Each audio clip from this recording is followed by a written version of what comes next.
Hello, everyone, and welcome to From the Ground Up podcast. So I finally got the Bioactive Substrate on the website. It is called BioStrate. It is available now, and it has just a few more elements from that separates it from the ISOstrate, and I've been using it recently. What I actually started my first full enclosure, at least with the geckos with this, is going to be a new animal that I just got today. And I guess I might as well tell you guys what it is.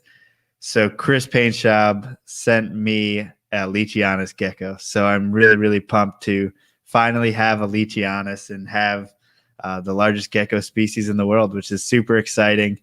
And so far, it's been a little bit different of experience than the Gargs and the Crestas, just getting them out. You know, they all act a little bit different, and it's really, really fun to see. And I can't wait until this thing is large, and I hope it's calm, because I would love to have a nice, calm, big Leachy. But anyway, that's really enough about me and everything going on here. Also, Eastern Black King Snakes came out, but I guess I could talk about that later because I have two guests on. You know them. I've had them on separately. You have heard them on the Reptile Gumbo podcast. James Lewis of Simply Serpents and April Justine of Designer Exotics. How you guys doing? Hola. What's up? So you guys have both been on here separately, and I think most people by this point hopefully know that, James, you work primarily, at least at the moment, with boas, and April is primarily with blood pythons. So you guys said that you guys are still in the middle of breeding season right now. James, what do you have going on? I am waiting on 2 female sand boas to drop. I've had 2 litters already, and they were big. They were like, I think it was 25 and 24 in each of those litters. And then I have 2 more litters coming that are probably going to be close to the same. So a lot of baby rack space for itty bitty worms. Is there any product in particular that those are involved in? This year was just kind of getting numbers, because last year I had bred Colombian boas, and for some reason at every show people still come up and go like, "Hey, do you have any sand boas for sale?" And I mean, they had no clue that I owned sand boas. I was like, "No, I didn't have any at the time." So the plan was to make sure from this point on, if anybody asks if I have sand boas for sale, I will have sand boas for sale. So I produced just a whole bunch of het aneries and aneries. And then next year, all of my projects should, if my males get the crap together, should go off. And I'll have like striped paradox albinos and snows and regular albinos and snows, and it'll be fun. So no BCI action? No, I had the one female, and she had surgery this year. So hopefully by the end of the year, she'll be recovered from that surgery, and I can try again with her. So I've kind of downsized my collection. It's mostly sand boas, and so I just had kind of the one BCI Sunglow female, and I had the one Sunglow male. But I am going to try and add a few more here and there. Are you still looking for that fancy one? What? Was there a really fancy one that you were looking for? It's not fancy. It's just, it's got to have the right criteria. I'm looking for if anybody out there has a really good looking hypo jungle het call albino boa female, that's what I'm looking for, because I had one Sunglow male that I held back, and I want a really good looking female to go with it. So are you partial to call stuff over sharp stuff, or? Yeah. So like, I feel like the call stuff got shit on, and everybody thought sharp was amazing, and it is. Don't get me wrong, it is. And then VPI came along, and that's where everybody is at now. If you search on Morph Market, every other snake on there is VPI, whatever. And so my goal was to stick with call and make the best looking calls possible, because everybody kind of thought they were shit snakes, and I think if you breed it to the right snake, they're really, really pretty. And that's April Ballsack. Sorry. Wait, so April, are you traveling with your cat? Yeah, it's easier for me to just keep them in the hotel with me than it is to find someone to take care of them twice a day. So you'll probably see them. They'll make appearances.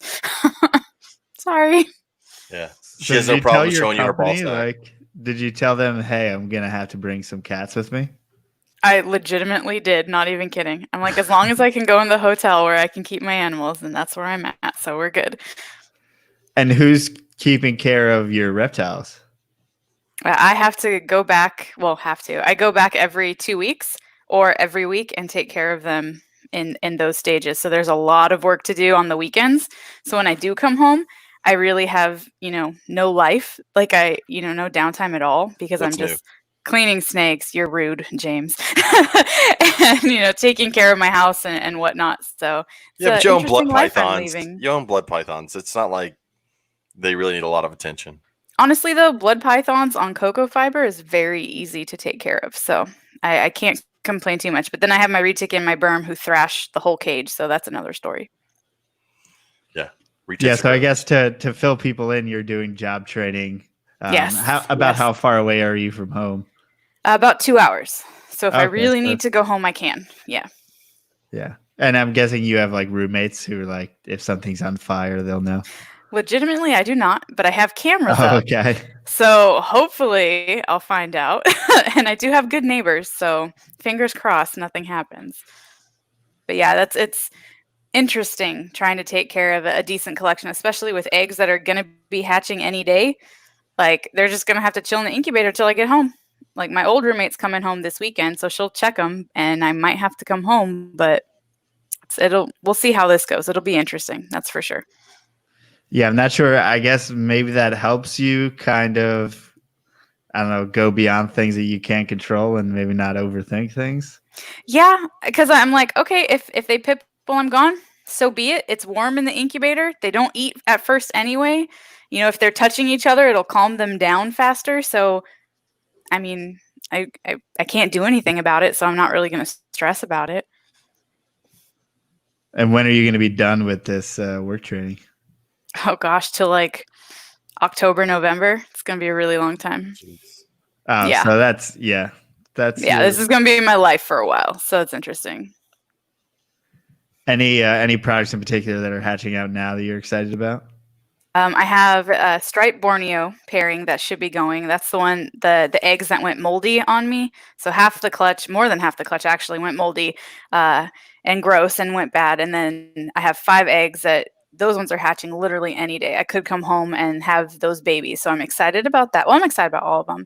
And then in another maybe 3 weeks is when I have my possible T-negative golden eye clutch. And then another 3 weeks from that, I have my Sumatran short tails that should be hatching. So altogether, I have 28 eggs. So we'll see how many babies I get out of that.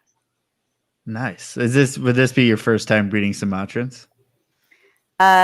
Successfully, yes. Well, I bred them last year and I had a bad mold issue last year as well. So I finally got that in control. But I had, I think, 12 eggs and one of them hatched, but it never thrived. And so it died probably about 3 months in without having any meal at all. So it lasted a good while, but I couldn't get it to eat. So technically I've bred them, but nothing, is still living from that. Right. And now, James, you said a bunch of your projects are coming up. So what does that mean besides Samboas? That's mainly where all my focus is. Well, it's multiple Samboas. I'm raising up rough scale Samboas, Indian Samboas, and I think I'm going to have to get into Calabar's burrowing pythons because of Travis Wyman, asshole. He posted this. I did see that. Yeah. I'm always like I'm not anti-imports. I'm anti-imports in my collection just because I don't want to deal with it. But I think to get those, I'm going to have to deal with imports, and it's all Travis's fault because I was perfectly fine when like no one I knew had them. But then he sent me a picture as soon as he got them. And I'm like, well, damn it. Now I've got to get them. So that's probably my next project is those burrowing pythons that look weird as hell, which aren't pythons. Yeah, I was gonna say they are they technically in, but they give live birth? They lay eggs. They were clumped in with I think sand boas at one point, and then now they've got their own like genus and species and their own thing. Yeah, they're a weird snake. They're their own weird snake. Because there's also Samboas who lay eggs, right? Yeah, there's the Saharan sand boas, which look a lot like Kenyans. And you'll see them a lot on like importers and resellers tables. You'll see like one lone one because they get imported a lot. But they lay a weird egg. The egg hatches in like 14 days. So it's not a full incubation like with pythons and corn snakes and all. It's 14 days, and it's an egg that can dehydrate really quick. It doesn't look like a fully formed egg, which I want to get some of those at some point too. I think I'm probably going to have to get imports for those too because there's not a ton of people breeding them. Imports are hard. I know I got to worry about mites, and then I got to like worried about worms and. It's just, Mine came with tongue worms. One of them that's came with gross. the Don't skin talk about that shit disease. again. That stuff's nasty. Wait, tongue worms? Don't ask her. No Yeah, one out there Google look up that. the picture. Don't. Everyone needs to know this, Oh actually. God, they are horrifying. Yeah, and mammals are an intermediate host for them. So I could be Yikes. full of eggs and not Yeah. even know. Yeah. And when you do research on it too, people don't know until like they die and have an autopsy, and they'll die from other reasons, not because of this parasite. But to be clear, You won't know about it until you're dead. yeah, you won't know about it till you did. You'll yeah. wake up dead one day. Yeah, so I have to do them last, do them separate from everyone else. It's fun stuff. Well, I think this is good to know because out of all the things I've heard that can come from getting imports, that isn't necessarily one of them, and it's good to know. Yep. Yeah. I was like, I'll get a fecal just to, just check and make sure everything's fine. I'm sure it's great. And then the vet was like, you need to come here now. I'm like, oh God, what happened? He's like, you have to wear gloves. You have to, and went through all this kind of stuff. I'm like, oh man, he really scared me about it. Wait, so which animal was this? These are my beak snakes. The one that I someone think she got bit actually by. ended up. Yeah, I think she actually. The one that got the fecal done, she died and had an enlarged heart, and so these worms actually live in their lungs and they cough up the eggs. And then other animals will eat the eggs and then poop it out, and then it goes back into the snake. That's kind of their life cycle. It's really quite nasty. But yeah, so I think that my bigger female died from it because we gave them injectable ivermectin because the doctor's like, it's either that or it's taking a scope going down their throat and actually manually pulling them all out. And I was like, we'll do the ivermectin. So that's what we did. You have did. to manually pull out the You'd have to like take a scope down, and pull them out. No, I don't like any of my animals enough to do that. Well, I didn't do that. I did the ivermectin instead. So that's the route we took. And would they still need to come out in one way or another? The body would, if they died, the body would end up, decomposing it. But that was another potential issue. If they had too many in there and the ivermectin killed them all, then it could potentially kill my snake because the snake would go septic with this rotting, parasite in it. So fun stuff, things you don't think about. Maybe I won't get imports. Maybe I'll just wait till Travis produces some. Yeah, I guess that's always the best, really, is to get the next level. But I mean, there's got to be, those F1 animals. But I know someone's got to do the work. At one point, there were captive hatched calibars by the same people that import them. They obviously imported a gravid female and then hatched the babies. But they don't have any more of those. Those would have been the ones I would have wanted. Yeah, and then I guess it's kind of hard. You see a lot of young captive hatch animals, but I guess you can't. You never really know. And then if it's kept with other animals, then it's a crapshoot anyway. Yeah. So what made you, April, get into beak snakes or be willing to take on this challenge randomly? When I lived in California, my friend Aaron had them. And he would bring them to the shows, and they were just so interesting. He basically called them like snakes that were on crack because they do this weird thing with their head, and they'll post like this, but then they'll just like take off. I mean, it's really neat. They're really, really cool animals, and I just love the body shape of them and how long their tails are. Like their vent is like a foot away from the end of their tail. It's so crazy to me. And then compared to my short tails, it's like the exact opposite in everything. I just thought they were really, really neat. And I was like, you know what? No one's really doing anything with this animal. So let me go ahead and try. I ended up I've cared for all three of the complex or the three different species. But then Howard Redding, he works with the ones with the red head. So I'm like, you know what? I have this lone red head. I gave it to him. So he has that one now. And then I ended up just having the lone one, the ones that have the black on their eyes here. I had a lone one, so I ended up just selling that. I'm like, I'm going to do the ones that are plain, quote unquote plain. I think they're so beautiful, but they're all the same color, no redhead, none of the black markings or anything. And that's what I decided to go with. But I've had 5 of them in my possession and now only have 2 because all of them are wild caught and had, different issues. I said, one had a skin disease. It went into its first shed cycle.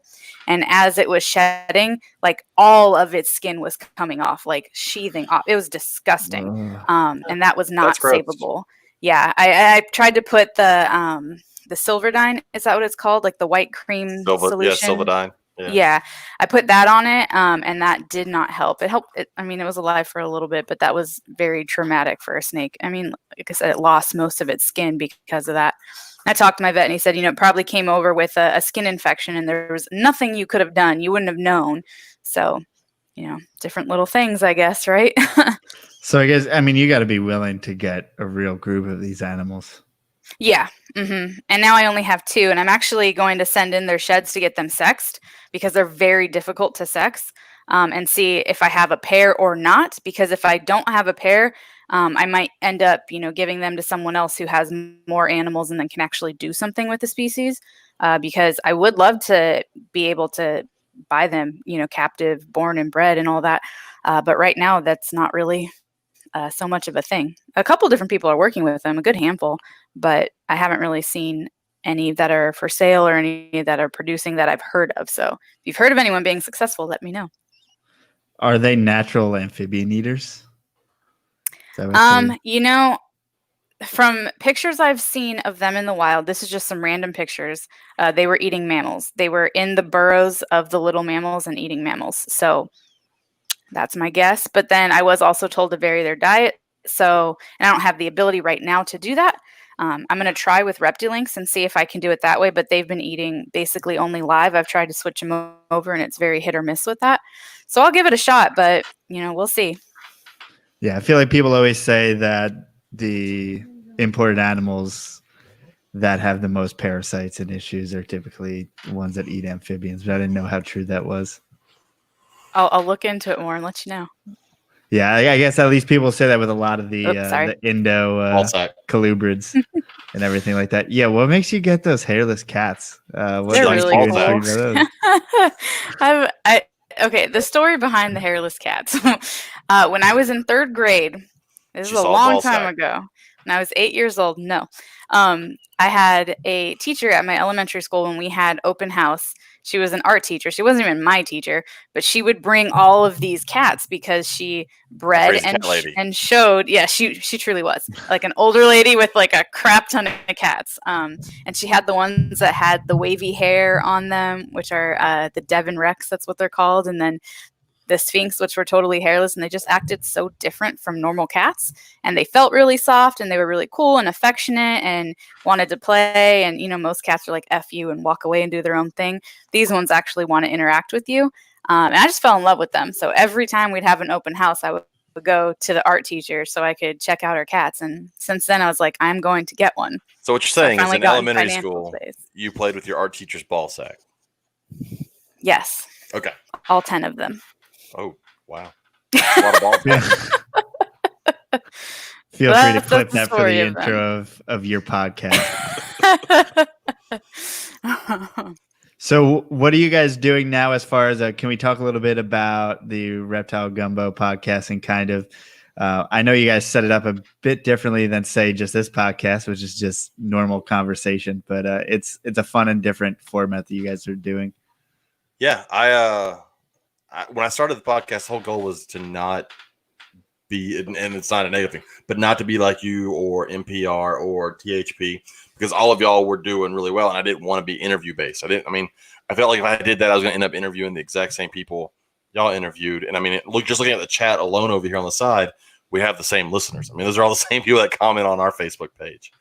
So I was like, you know what, like a week in review type podcast would be cool. Something about the hobby, aim more at issues going on currently or issues that we all face in the hobby. And, I started it with Carly, and I love Carly to death. She did great. And it didn't work for her schedule. And April came on, and April's been great since we started this. And it's been going, we just did our 22nd episode yesterday. We kind of got off schedule because I've been moving into a new house and all. But yeah, we're 22 episodes in, and it's a lot of fun. I really enjoy it. It's like pretty much my favorite part of the week. I get to sit down and just talk reptiles for 2 hours and make fun of April's ball sacks. Yep. And I take it. It's fine. It's okay, I guess. But yeah, April kind of came in.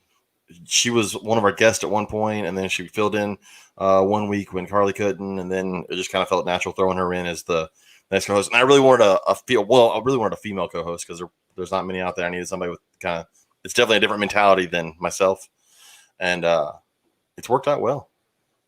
Mm-hmm. I think April enjoys it. If not, she lies a lot, and that works too. I don't really care. I do enjoy it. I do. Yeah, it's a fun time because, we get the interviews. And honestly, the hardest part of it is finding people to come on the podcast that not everyone else has already, interviewed or anything like that. Because we listen to someone else's podcast, we're like, oh yeah, we should get that person. But it's like, they were just on a podcast. We need to wait a little bit. So who else can we get instead? So it's interesting how that all works in the background. It's also trickier for us because there's tons of like breeders out there that I would love to interview. And when you find a breeder, you can ask them tons of questions about what they're doing and they'll have no problem telling you about that. But that's not what our podcast is. Like, I want to talk about this YouTube video I saw last week and why I think it's ridiculous. And I need the co-host to be able to also talk about it and give their opinions. And not everybody can kind of do that. And that's kind of been the hardest part. But so far, we've done really well. We've had some really great guests on. Like we were talking about Travis earlier. Travis was on there. That was a really awesome episode. But it's always fun to have him come on anywhere and talk about genetics and stuff. We talked about, bug-eyed snakes, and that was a really cool conversation. Yeah, I mean, Travis is someone who I just love talking to in general. Or you just say something random and he knows about it and will go in much more depth than you could ever imagine. Be like, kind of like how we were just bullshitting on our last podcast with us. And then Travis pretty much put it into a group message and is like, here's all the answers to your questions. Yep. It was like a rundown of like 4 or 5 things we discussed. He goes, here's all the answers as to why it is that way. He's the on-call geneticist for us. You're like, thanks. Yeah, I wish he could pop up in the little corner or something and correct us sometimes. That would be an awesome little add-on. Just Travis's face pop up in the corner and tell you what you were wrong about. Right? It's like, how many times do we misspeak when we're like, I think it's this, but then it's really not at all. Especially like Travis coming in, like push his glasses up. Excuse me. I know, right? Yeah, and that's something to where I've never like gone back and said, hey, I said this and this on that podcast. I just let it lie, and then I learned from there on out. Maybe, I don't know. For the listeners' benefit, there needs to be a pop-up Travis. Yes. Hey, so Cox talk about having Joe on 3 different times. We've only had Joe on twice. Thank you very much. Joe will be on every 20 episodes. I decided every 20 episodes I'm just going to bring Joe on. Yeah, that's fine. Cox and then that he's only been on once. Well, I think you guys also the part of your show is just bringing in random things that happened, and for the most part, at least, maybe you just pick them when it's me.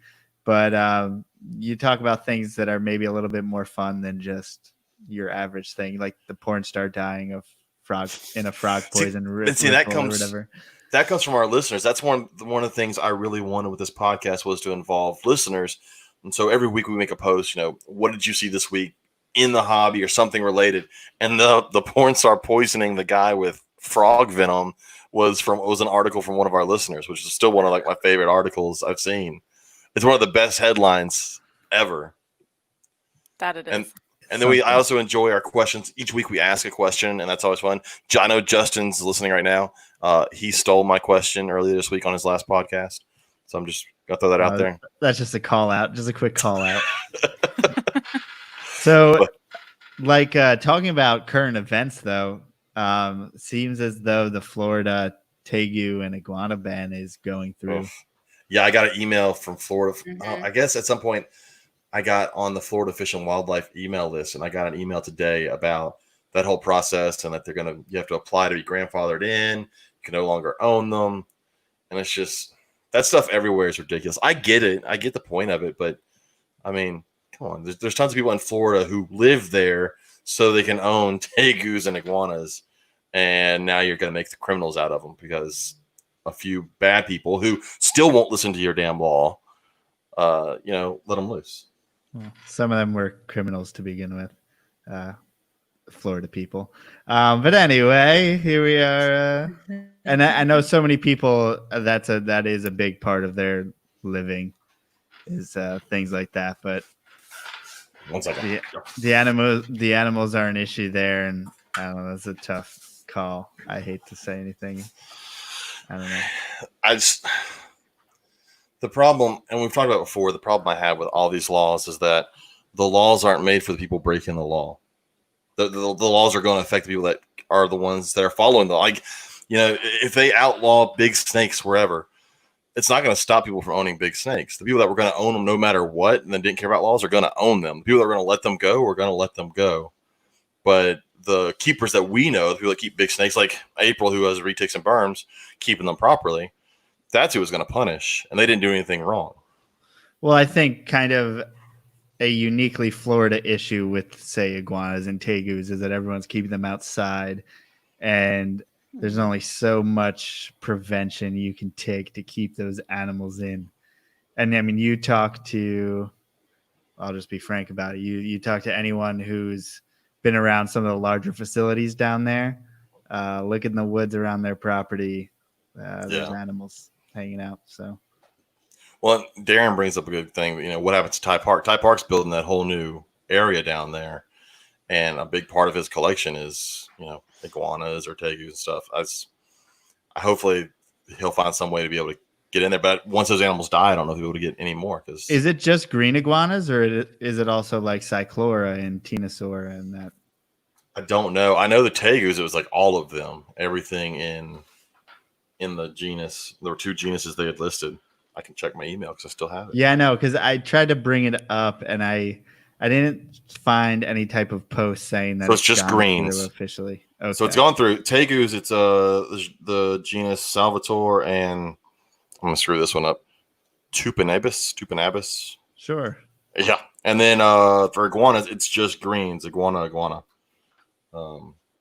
Until someone else decides that rock iguanas are dangerous and they throw them on the list. Well, I think that they pose a particular space in conservation in the hobby, at least as far as a kind of a positive story of captive breeding, in which there was almost 0 available, and now there's, seemingly very many. Well, what kills me with all of this is that these laws get passed because, according to the people making the laws, our animals are dangerous to people and the environment. But no one has passed a law to outlaw feral cats or outside cats, which pose a far greater risk to environment and native wildlife than an iguana. But they're not going to do it because they're cute and fuzzy. Yeah. I would hate to say, though, that one has to exclude the other or vice versa, or like that one problem is because they're both issues. They are. I think we both need to face. But I mean, yeah, no one's gonna mess with the cats, unfortunately. I don't know. But it doesn't make tegus less of an issue because they can, eat the eggs of all these native reptiles and, whatever else. It just sucks for anybody that's properly keeping them that they no longer of course get to do it again. Once that animal they have right now dies, that's the last one they get to own in Florida. And there's something going on in Louisiana too, right? There was. They were trying to. I can't remember now what it is. It kind of just like disappeared and no one said anything. We talked about it at one point on the podcast. April, you had brought it up. Yeah, I can't remember the details of it. Can't remember what it was. I can tell you right now, you can't sell Morelia in the state without a license. That's 100%. How do you know that, James? I'm just saying they'll give you a ticket. They'll show up and raid your house and give you a ticket if you sell one fucking Morelia at a reptile expo. Not knowing that you can't sell it, because who the hell puts diamond pythons and jungles on a list of shit you can't sell in your state? Yeah, man, that's random. Yeah, that when they pulled it up, because I knew that like native wildlife was on there and venomous, and at one point like the bigger constrictors were on there. But come on, diamond pythons? How's that on the list of things? It's like a 5-foot python. It's a really big king snake. So I'm showing right now, at least I went to Louisiana snake laws, and it said that like Apodora, the olive python, like then they actually named these specifically. Yes, I'm kind of surprised about. Game species. Well, and one thing that King Horneye. one thing that helps me out is they put boa constrictor on there, and they have now since reclassified boa imperator to just being boa imperator. So I'm like, I'm legal there. My guys aren't on that list technically because they just have boa constrictor. So that's the only thing, because they're like, make sure you get your permit. I'm thinking, for what? I sold the one snake that was a friend's snake from like 15 years ago that I just didn't want anymore. Like, I don't need a permit. I already sold the snake. It's done. So you just need a permit. You can keep them. You can keep people them. who are buying, do they need some type of permit as well? No, you don't have to have a permit to keep them. You just have it's like the same license basically to sell fish, like at a fish market. It's that license to be able to sell those species of snakes that you saw on that list. So Laura Windserpents had an interesting comment. She said, like, she wonders at what point will Florida reptile keepers start moving north, which is weird because a lot of them, say the Bells, they're from Michigan, I believe. People are going to move to Texas.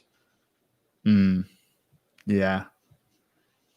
I think that that will be a hub for all exotic animals. I mean, they're pretty open.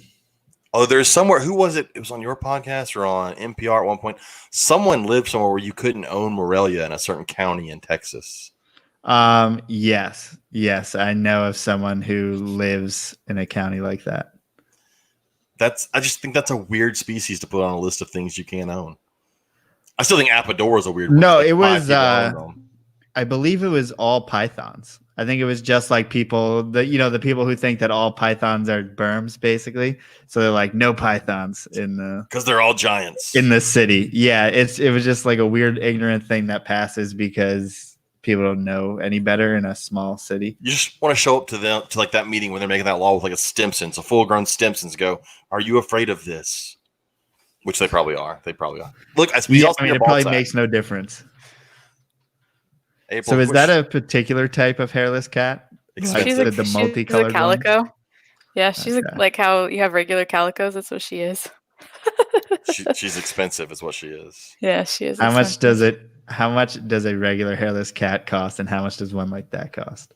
They're about the same. If you get them fixed, they're about $1,300 a piece. If you want them and still intact, where you can breed them yourself, they're going to be more expensive. So. She's a little fatty. Fat belly. Are they like super high-end I'm showing cats? you titties. That's titties. Naked cat titties. This is going downhill quickly. It's like our conversation. We talked about animal penises last night, so. It seems to go there pretty often. I don't know. That was April's fault. She started talking about last night people can listen because I'm going to release it later today.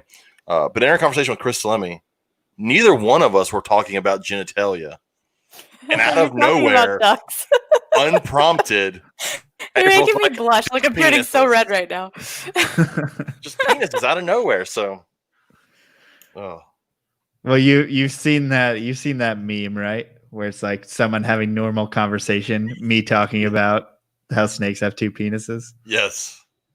That's basically what it was. I'm like, have you guys seen duck penis? That's crazy. Out of nowhere. They are like, they're corkscrews, right? Yeah, they're crazy.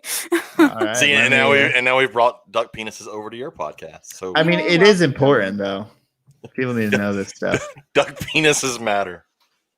I'm going to, I thought about sharing a picture, but now it's just a dead duck with it. That's kind of sad. Yeah. A dead duck with a penis hanging out? Yeah. But I mean, you can use your imagination. You can imagine a duck's penis. Just think real hard about a duck's penis right now. Everyone out there, picture penises. I found a live duck penis. See. But then I see the dead one on the side. You're not really helping the situation. What the hell? Look at the thrust of his last thrust. At least he died happy. That thing is longer than he is. Mm-hmm. That's impressive. Yeah. Here's a bunch of measured ones in case you were interested.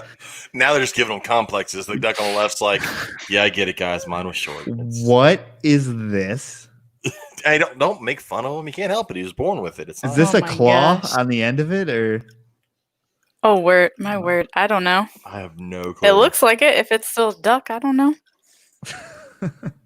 There's some crazy peens in this world. Yeah.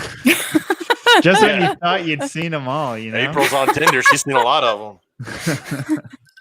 No. Oh, Ryan Cox. That's some impressive length. I'm glad Duck appreciates your enjoyment of its penis. Yes. So anyway, Riley's trying to figure out. Yes, Riley, we're talking about duck penises. Just show up.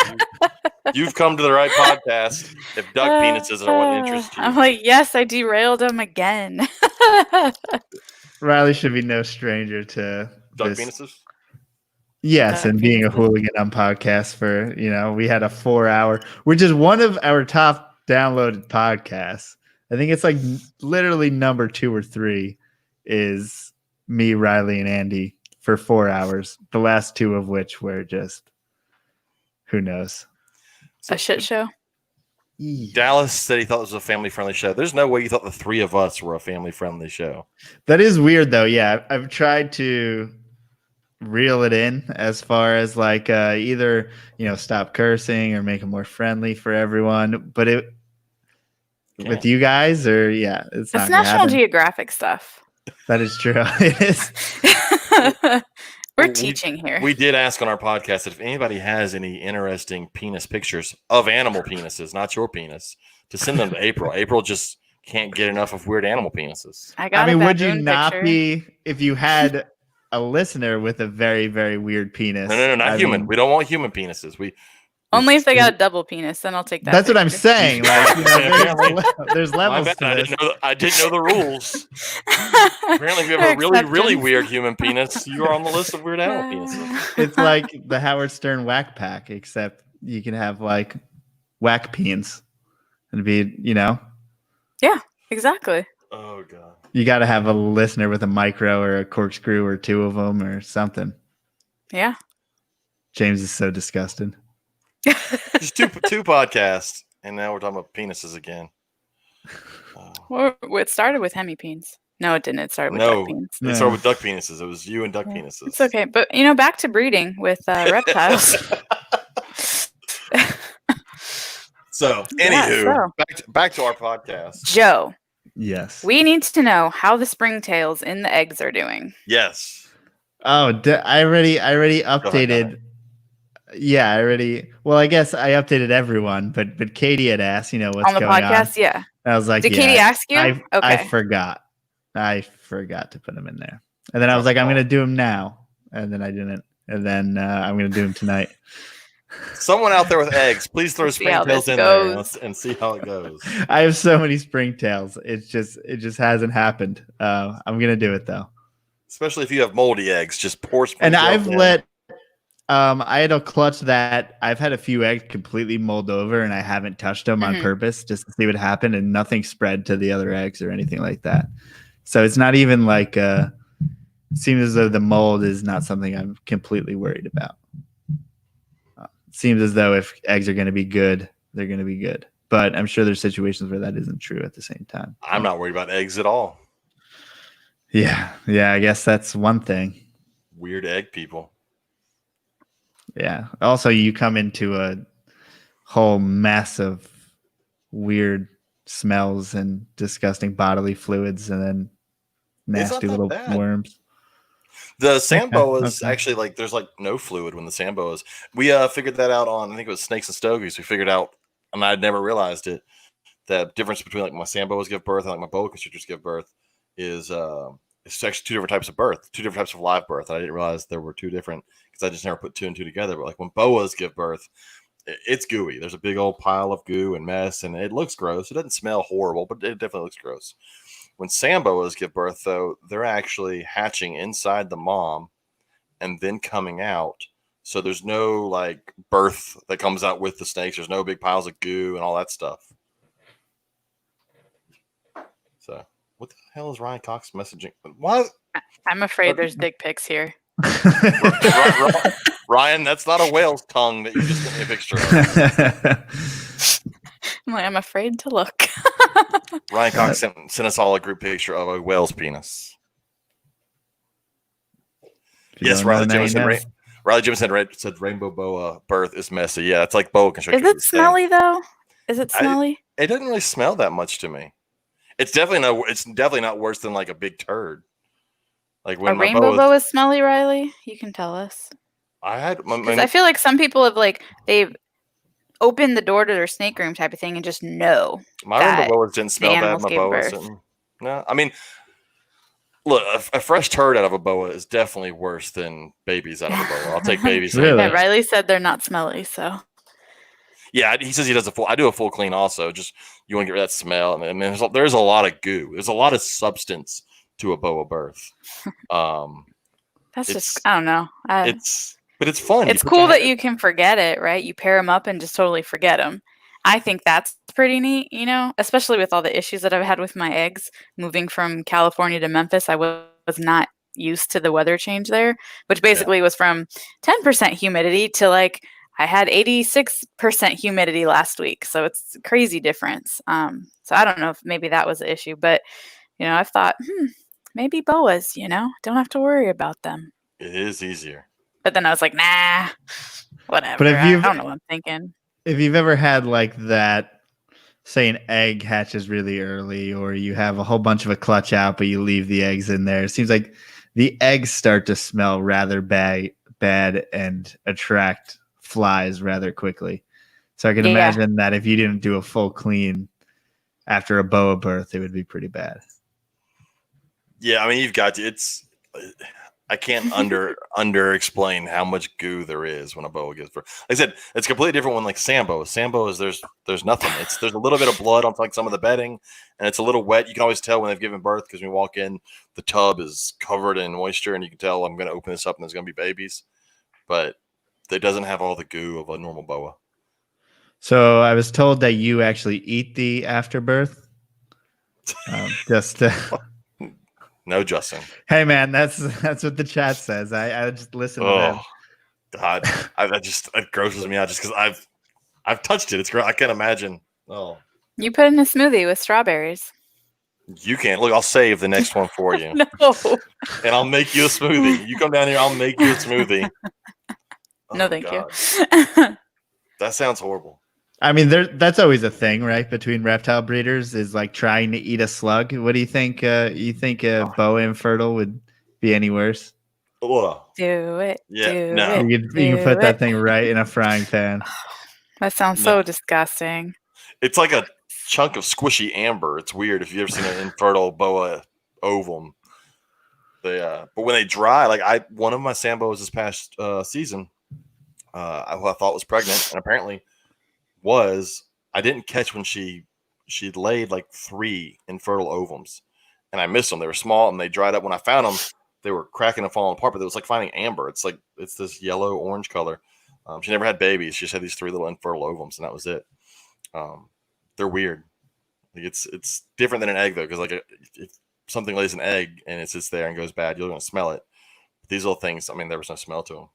They dried up pretty quick. Have you had females eat them?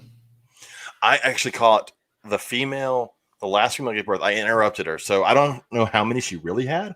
There were 20. I'm trying to remember, 24 live and 3 or 4 stillborn. I think 4 stillborns.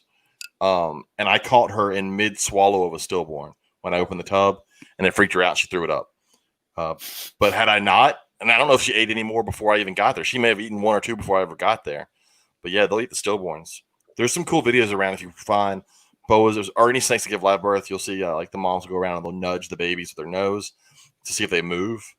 I've seen ones where the mom goes to bite and then it moves and freaks her out and she kind of keeps going on. But it's a good source of energy and all, since you just how much you lose in giving birth. Yeah, I mean, it makes a ton of sense. It's very efficient. I guess egg laying snakes don't really they don't eat the bad ones. The bad ones just sit there and rot, right? Unless they're hognose, and then they'll eat the infertiles for whatever reason. Mm-hmm. That's true. Although hognoses, they're also, you can feed them eggs. You can feed them boiled egg. They either never eat or are so stupid that they have zero, they don't know what's what and they'll eat anything. Like, you've seen those pictures of like a hognose with his mouth on a loaf of bread, or I had one for a short period. That thing, like, I could see where it would literally eat anything if I put it in front of it. They have a very strong feeding response. Yeah, or they have none. So it just depends. Have you I mean, that's something that is short and small and should be up your alley in a way. It was going to be. I was going to do that was yeah, short and small and up my alley. Yeah. No, Justin, I don't mean you. But I was going to do hog noses. I had the one that a friend gave me, and the first couple times it shit, I was like, nope, this is not the snake for me, because they smell fucking horrible. That was one where I could open my snake room door and go, the hog nose shit. And the big 6-foot boa, you may not know it crapped until you got to the cage and saw it. But that hog nose, that smelled. I don't understand people that have multiples and you're feeding like all of them on one day and they're all going to shit around the same time. So that means that smell is just got to slap you in the face on the day they all crap. Yep. So I passed on hog noses. I was like, I can't do it. But you do have a crested gecko now. Screw you guys. All of y'all, the two of you, Ryan Cox, all my friends at the Herp shows, all of y'all can go to hell. I go out of town for like 5 days. My wife goes to a reptile show to help out my business partner. Comes home, tells me nothing. I walk into my house when I finally get home on Sunday and I see an empty deli cup that I know is not my deli cup. And my first question is, where's the animal that goes in this? And we now have a crested gecko. You should be excited that your wife and your daughter, took the initiative to add a new reptile. I mean, this all seems like a positive thing. So I don't understand. Get back to me in 2 months. Good thing. Yeah.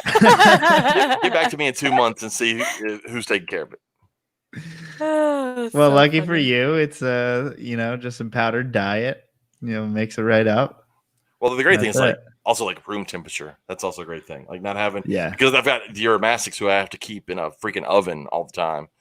So the fact that the Cresty can live in a little tank in my daughter's room and he's fine does make it a little easier. Yes, and his name is Charlie. You have to add that in there. His name is Charlie. I did ask my wife because I technically have not seen my daughter since I got home. She's been in her grandparents. So I haven't seen her to have her tell me about it. But I asked my wife, like, you did explain that there's a good chance that tail's falling off at some point because it does still have a tail. And especially if she wants to like hold it and stuff. Well, that's like when I've been messing with it. I was like, God, I just don't want to be the one with the tail. I want it to be my daughter's fault, not my fault if the tail falls off. So Parenting 101. She needs to learn firsthand what it's like. I don't want to be blamed for it.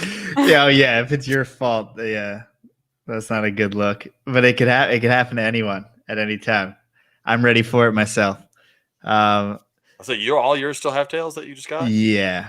And it's weird though because like I kind of want to hold them / like every once in a while you have that panic moment where you don't know exactly how to grab this little delicate creature, but it's running around and you're trying to scoop it up. And I've done that quite a few times. And they can be like in a mood, at least mine. Sometimes they'll be super active, particularly at night. Sometimes they just won't move at all. So it's been an experience. The folks we got it from are friends that vend all the herp shows.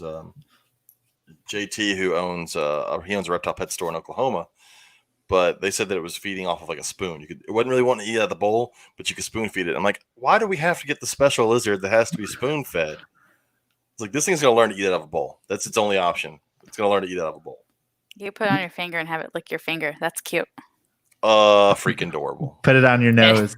Have it. Oh, that's really cute. Both go to hell.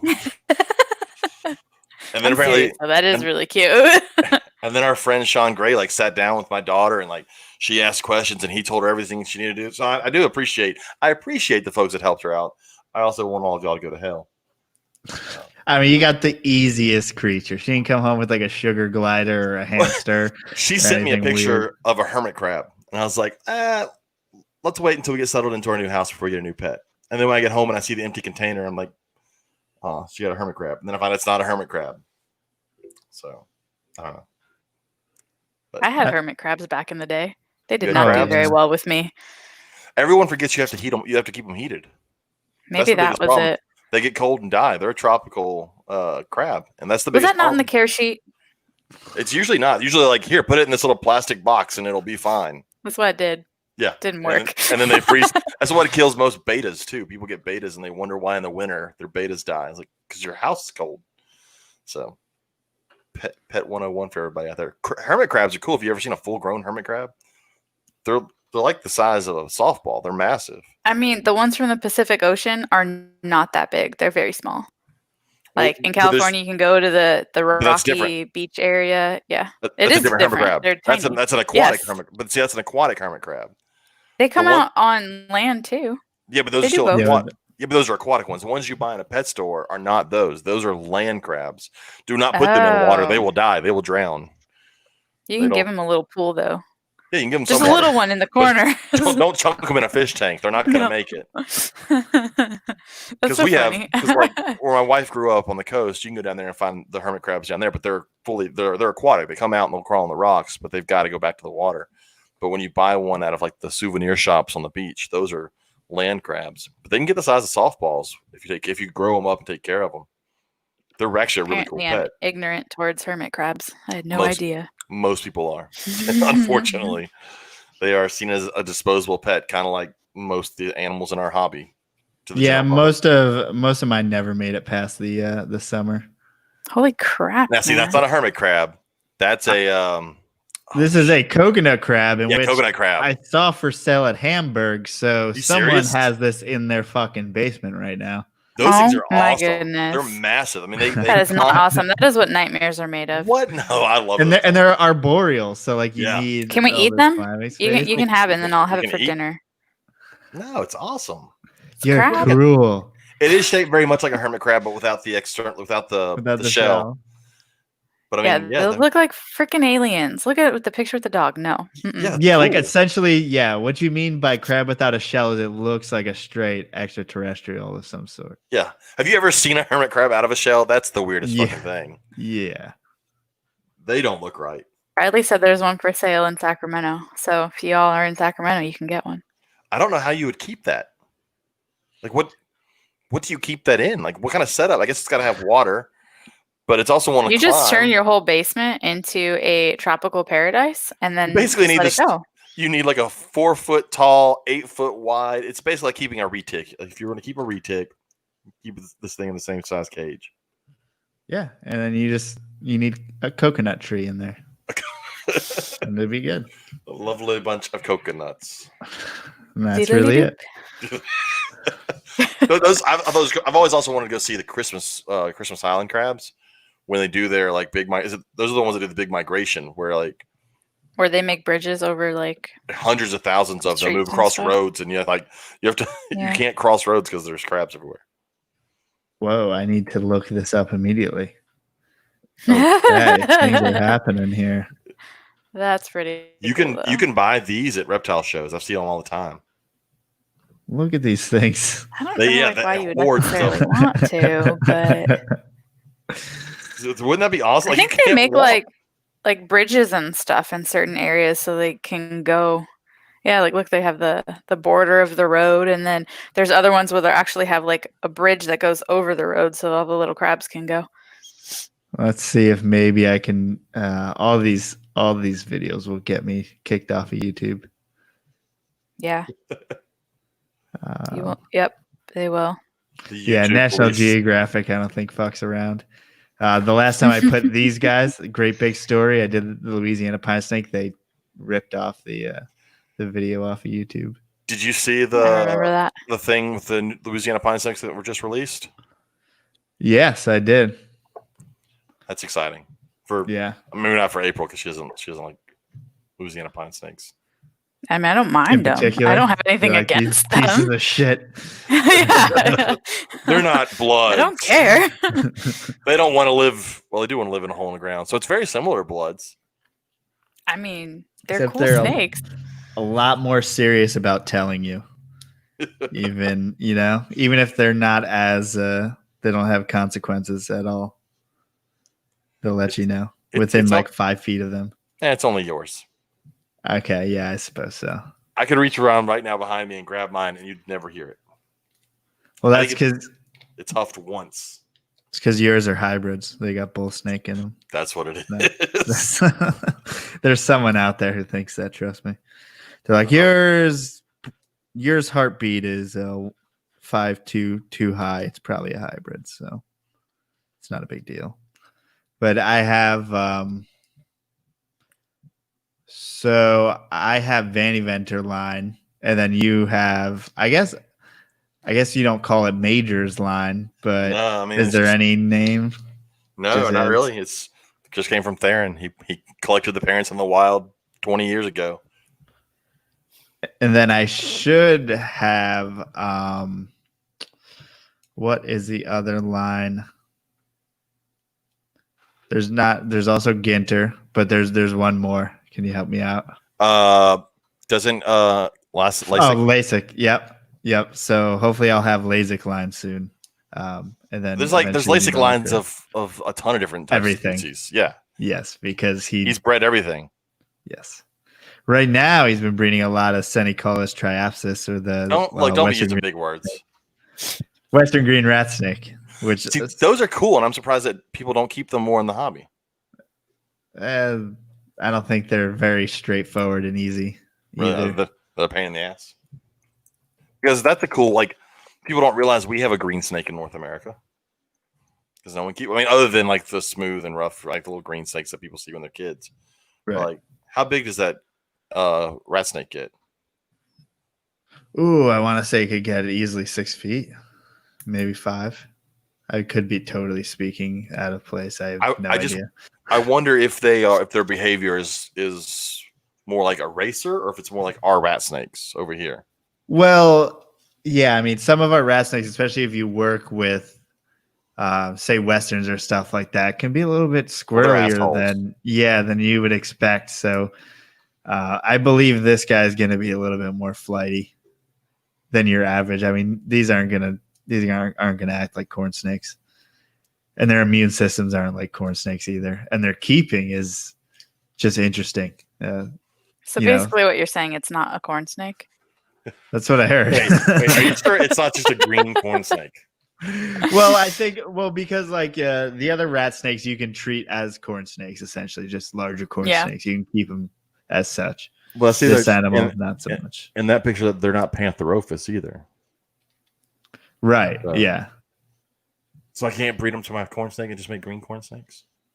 Yeah. So like I wonder, they don't fall into the other. They would be more, you also have things like the Transpecos rat snakes. Those are cool. I had a buddy that has, I think it's Hypotranspecos rats, and they're really pretty. So I'm learning in this episode, I know nothing about rat snakes. So there's a blonde and there's an exanthic, and together they are awesome looking. So this here is an exanthic blonde. That's cool. Which is like a bluish tinted rat snake. It looks like a white snake that was just taken. Like the lighting was weird in the picture. You know what I mean? Yeah, I mean, who knows? That's probably what it is. No, they actually pretty much look like that. I think. Did you see the picture Owen posted today? He's in Florida and he caught a rat snake from down there. One of the ones that has like the stripes on them. Is it a Florida rat or? That would be a yellow. Well, yellow rats. It doesn't matter anymore because they're all Eastern rats. Yeah. So is it just Eastern rats and Western rats now? Is that how we're dividing it? Eastern, Midland, or gray, whatever you call the Midland rat, and then Western, Eastern, Midland. I love gray rat snakes. I think those are really pretty snakes. Yeah, they're cool. They're actually the ones that I have are calmer than my Easterns or Westerns. I caught one. My parents lived in Florida. I caught one gray rat snake, and I think it was super calm. And then I moved to Louisiana, and every rat snake's an asshole.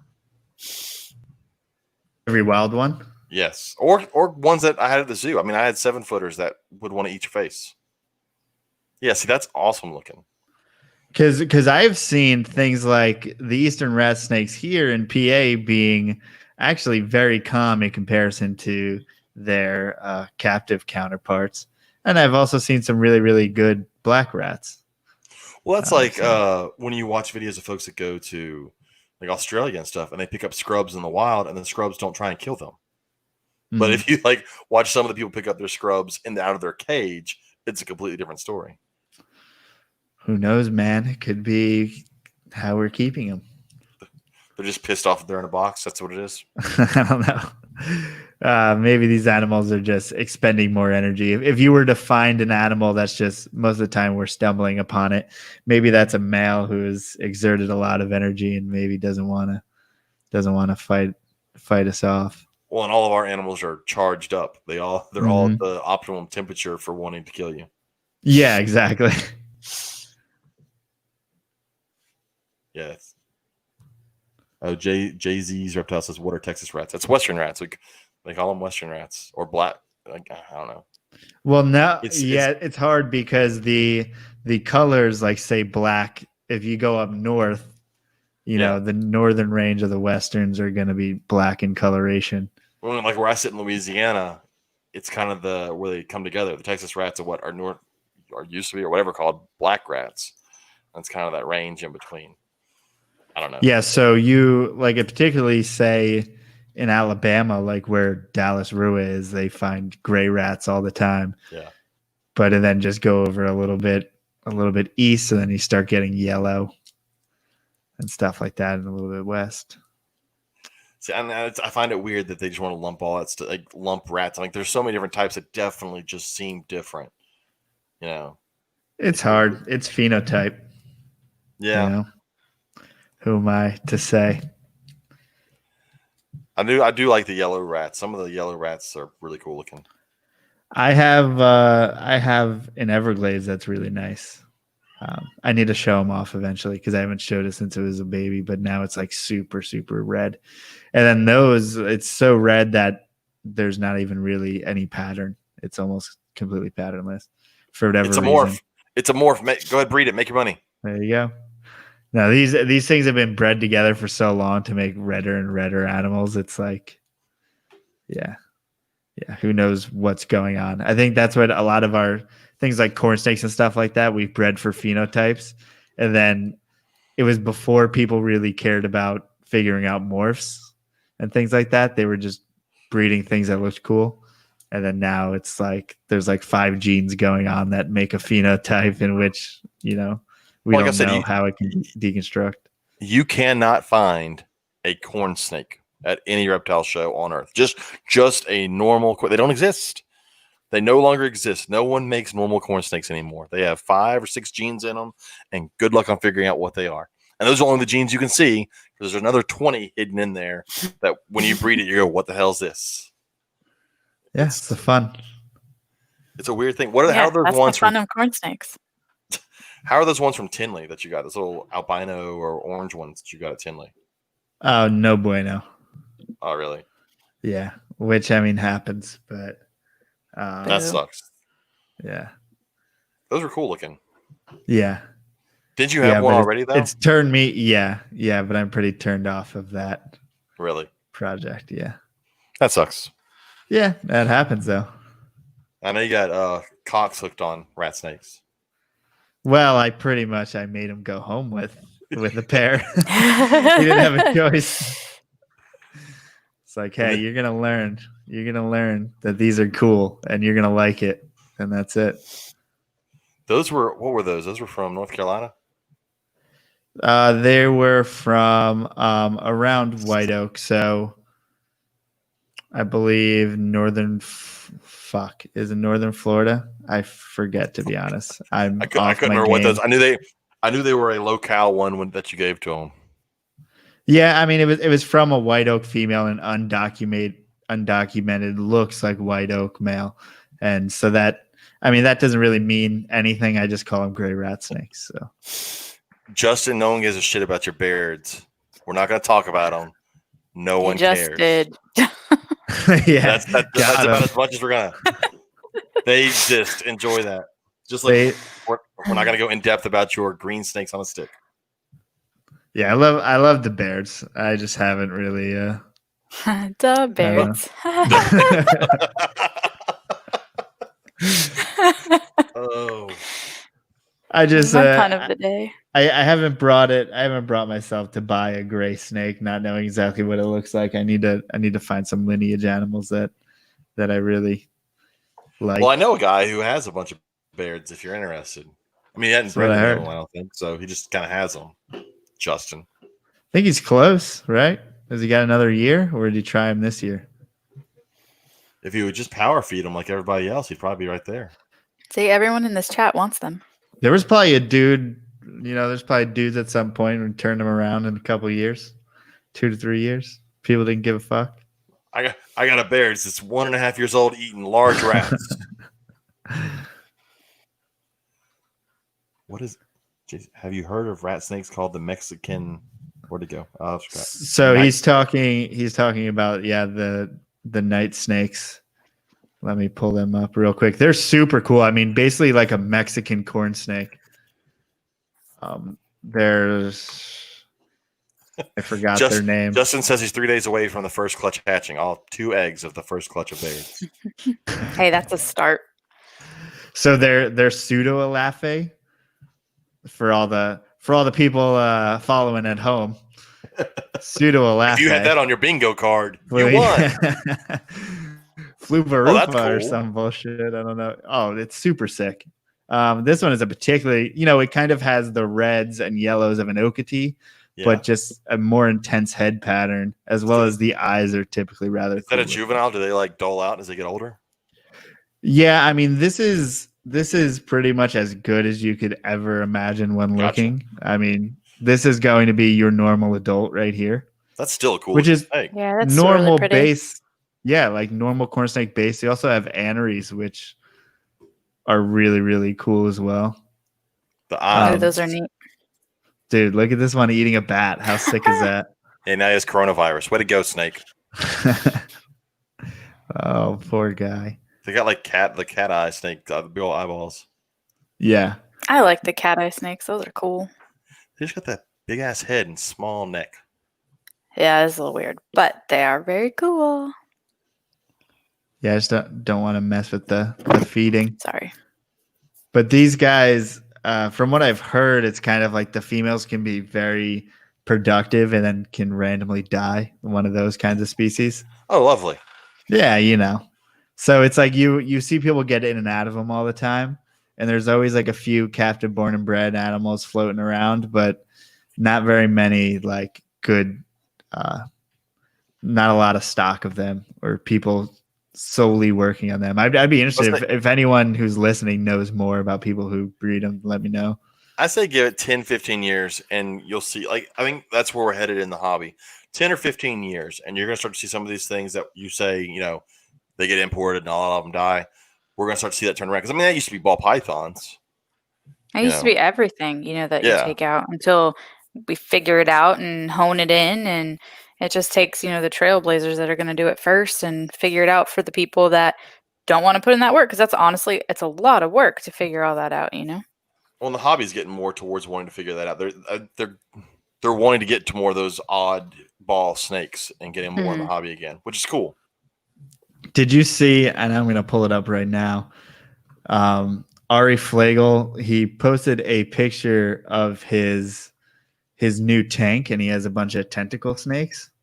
I didn't see Ooh, that. neat. It was really, cool. really, really, really cool. Obviously, he had like a bunch of fish in it alongside the snakes. All right, I got it. I won't get pulled off for this. Let's see. Especially if you don't ever show it. I know. We can all listen to Joe watching it. Don't play the wrong video. Yeah, right. See, that's cool. The only thing is, like, at that point, it's a double headache. It is now snakes and a fish tank. Oh, that's the point, man. Yeah. Yeah, that's there cool. you go. Oh, look at it. Look Grab at that that fish. Everybody listening to the audio, look at that. Look at that audio listeners. Yeah, so he basically has this set up as if like I don't know. What would you call this? I wish I had more vernacular as far as fish tanks go. But there's some awesome It's an aquatic vivarium. with like you can tell it's like slightly stained by like tannins of branches and Yeah. leaves and cool stuff. I just wonder how secure that lid has My to be. friend because you Tony have has snakes. that. He has that for his elephant trunk snakes too. And he Oh, has yeah. like cameras too where you can see feeding videos and stuff like that. So that's really neat. And he does the tannins and he's really honed them in and has 2 adults. He got one adult female that was pregnant when he got her. And I think had 5 babies and 2 of them survived. I believe I could be misspeaking on that, but it's pretty cool. It's kind of like his passion project besides the carpets that he keeps. So it's neat. I'm interested on the lid setup on that. On setting up a filter that doesn't leave a hole that the snakes can get out of, and you end up having tentacle snakes fall out on your floor. Yeah, For I'm the curious. elephant trunk snake, he does. If you go to Revision Reptiles, you can see how he set his up. But obviously, those are a lot bigger than the tentacle snakes. Yeah. Going back to our penis conversation, that's basically what that snake is. Elephant didn't do it. snakes. Elephant trunk snakes look like a penis. I You're didn't not do wrong. it. That's a weird penis. I don't know what penis. I'm gonna say it's a Yeah. normal. Look, we already talked about duck penises, so weird penises are kind of the topic. Yeah, I bet the Elephant- tentacles can escape. Elephant trunk snakes are cool, but they really kind of just sit on the bottom too. I don't think they're nearly as active as the. No, they're pretty active, but more Are active they? at night. Yeah. Yeah. And then he stocks his tank with tilapia, and then they just eat them. They hunt them. When they hunt, they kind of like squish them up against something, and that's how rather than like fully wrapping them. They wrap them too sometimes, but all the footage that I have seen, they like squish it up against something, which is pretty cool. I agree with They Ryan. look like sock puppets. They do look like sock puppets. Yeah, they do. See, that's one Yeah, I snake think that that's such a cool concept of, having aquatics and snakes and marrying the two. That's like you did with anacondas too. if you do I them mean, right. you have to have some land space for them, but But the problem is you have to have a massive and we talked about it when we had Megan on. Is like I'd love to do anacondas, but I would love to have a big water feature and fish and like that's a lot of like money. zoo quality or aquarium quality. Yeah, That'd be nice. the aquarium in Dallas has an awesome anaconda set up with like schools of like neon tetras and discus. And so that's a really cool tank. Yeah, But- I think the shed has a similar setup. It has like a mata in it as well, I think, and some Probably. cool giant fish in there. And The shed aquariums where I saw the anaconda setup, and I don't know, fell in love with the anacondas, and that was like for me like the absolute peak of how you can keep an anaconda was from the shed aquarium. well, I don't feel that putting an anaconda in a 6-foot enclosure with a water bowl, I feel like is a little bit of a far cry from its natural habitat and how it That hunts it and is, how it lives. yes. And I mean, the fact that the very animals, it's adapted particularly to be underwater and to hunt Like from the water. the eyes are and on stuff top of like their that. head, right? Yeah. I will say, and I'm going to say his name, but that is one thing that Barchek has done right. I do like that anaconda cage that he set up in his new place with the big water feature and the land and the log, and it looks the way you would want an anaconda set up in your house to look if you could do it. Mm-hmm. Yeah. Yeah, his is really pretty.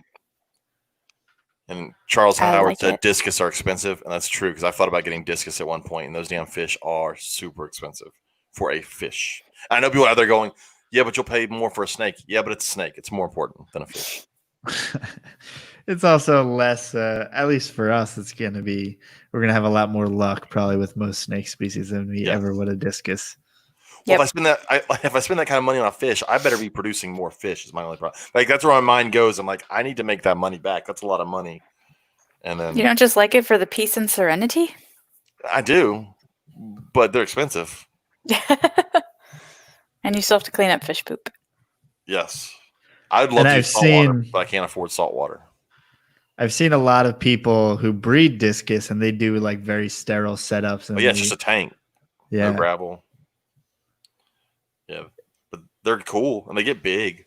But man, it's a lot for a fish. And I feel like it has the same appeal though as a lot of the snakes that we work with. I mean, there's different color phases and stuff like that, and a lot of really, really cool and pretty damn expensive fish. Well, and we've talked about before on different podcasts and all about how in our hobby we and I'm guilty. I mean, look, I got racks behind me and plain cages. We cheap out on our animal setups for $600, $700 snakes. But when you look at like real people that keep like discus, they set those things up. They've been doing, bioactive or whatever for a long time. They have the plants and the gravel and the layers of like all the stuff to grow and the lights. I rarely see, unless breeding a discus, I rarely see someone who has discus as pets in just a tank with like a sunken pirate ship and a bubbler in the background. That's, it's going to be set up really, really well. That's one thing that I think a lot of fish people do really well. Not me. My fish tank is it's one pirate ship shy of being that. So look at the babies. I would say, look at those. We're looking at discus babies, I think. Yes, we are. More of that awesome audio. Yeah. Just everybody it translates so well. Look at those discus babies. I think of it like there's levels to it, right? So you can have the beta fish, or you can go on and breed discus type of thing, and have the full saltwater or whatever. I know you say that saltwater though, right? But there's a guy that does some of the herp shows that does betas, and he has like $70, $80, $200 betas. Dude, I'm friends with some people overseas that do, like on Facebook, that do beta breeding, and it is amazing what they have. Yeah, absolutely amazing. What you see at Petco is nowhere near what they're doing from real beta breeders. I know, it's crazy. But I was talking to some guys at work who were talking about, some new Jordans that were coming out and how they were going to spend all this money on shoes. And they're the ones that have no idea how I can keep like snakes and how I do what I do. And I'm like, it's like Jordans. Like, some people spend, $80 on some people spend thousands of dollars. You wait in line to get the next new thing. It's the same thing. Jordans and snake breeding is the same. Yeah, but no, my snakes will produce me more money. Those Jordans, they will not wear them, and they will not make them any money. They may go up in price. That's the thing. Mm-hmm. They may go up in price, and you may make money. And then I feel like it's very, very similar because we get a lot of snakes and we don't play with them. We kind of move on to the next thing sometimes. So I feel like any collecting to some point is very, very similar. And I think it's just the same psychology behind it. We all live in that. Look, we're all Ash from Pokemon. We've got to collect them all. Like we're very much in the snake hobby. It's like, there's a new color. I need that. So I've been thinking if I was a beta breeder, what my name would be, and what do you guys think of like a master beta? Yes, master beta. Oh my god! It took me like half a second. But then it's the cartoon version of you looking like Yoda. Oh, and so you're master beta. Oh, I like that. Yeah, it really brings home that PG. I am, I'm the master. I'm wise. Yeah, it's nothing set. Yeah. I don't know what anybody's thinking. Like, I don't know where you're going. It's a Jedi. It's. I'm pretty sure at least three importers already have that name. I did recently. I did get an awesome message from someone on Facebook saying like, ooh, let's see if I could find this. Justin's beta call Saul. That's pretty good. Well, someone asked me about relocating a king cobra. I'll go past that. Just let it go. Yeah, what? I get like random people from Indo or from India and stuff like that, and asking me things that I do not know the answers to. But I did have very recently an importer give me one of those. I breed reptile, and then send me like a bin full of like 1 million Uromastyx on top of each other, and I just. I like wind serpents for beta or worse. That's a pretty good one. Yeah, that is a good one. And is there? I've heard people obviously say it different ways. So I've heard people say beta, and I've heard people say beta. Those who say beta are wrong. Do we have confirmation? I'm saying beta because that beta sounds weird. So I'm sure Justin probably says beta. Justin, I bet you do, don't you? Because you don't pronounce words properly, anyways. Well, let's see. Let me go to the official scorecard here. How to pronounce pronounce. Yeah, that was better. Yeah, it's still wrong. I don't care what they say technically it is. We all know when words sound right and they sound wrong. And calling it a beta just sounds wrong. Oh, this one's from a beta fish forum. You can't say that without it sounding wrong. You know it sounds wrong. That's like if we tried to start saying aluminium. There's no way I'm saying aluminium. It sounds dumb. UK. So apparently it's an accent thing. It kind of depends. So I guess there's probably a snobby way to do it. Like kind of we have snobby ways of saying things that aren't necessarily true. Yeah, like people that walk around saying royal pythons. Yeah, like I get it. Like you think you're better than me, but can It's we a all ball just say ball python. python? We've said it for decades. Get over it.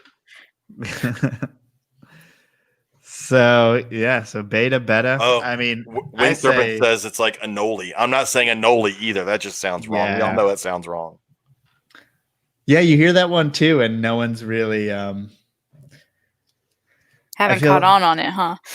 I feel like people who are like native Floridians and stuff, I always hear them say Noli. That sounds wrong. It feels wrong. Yeah, I don't like it. Like in saying the fields.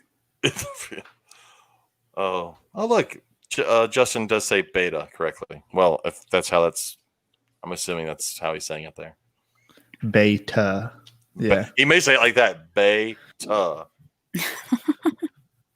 So we've talked about duck penises and betas. This is a great reptile conversation. No, I've colubrid and colubrid.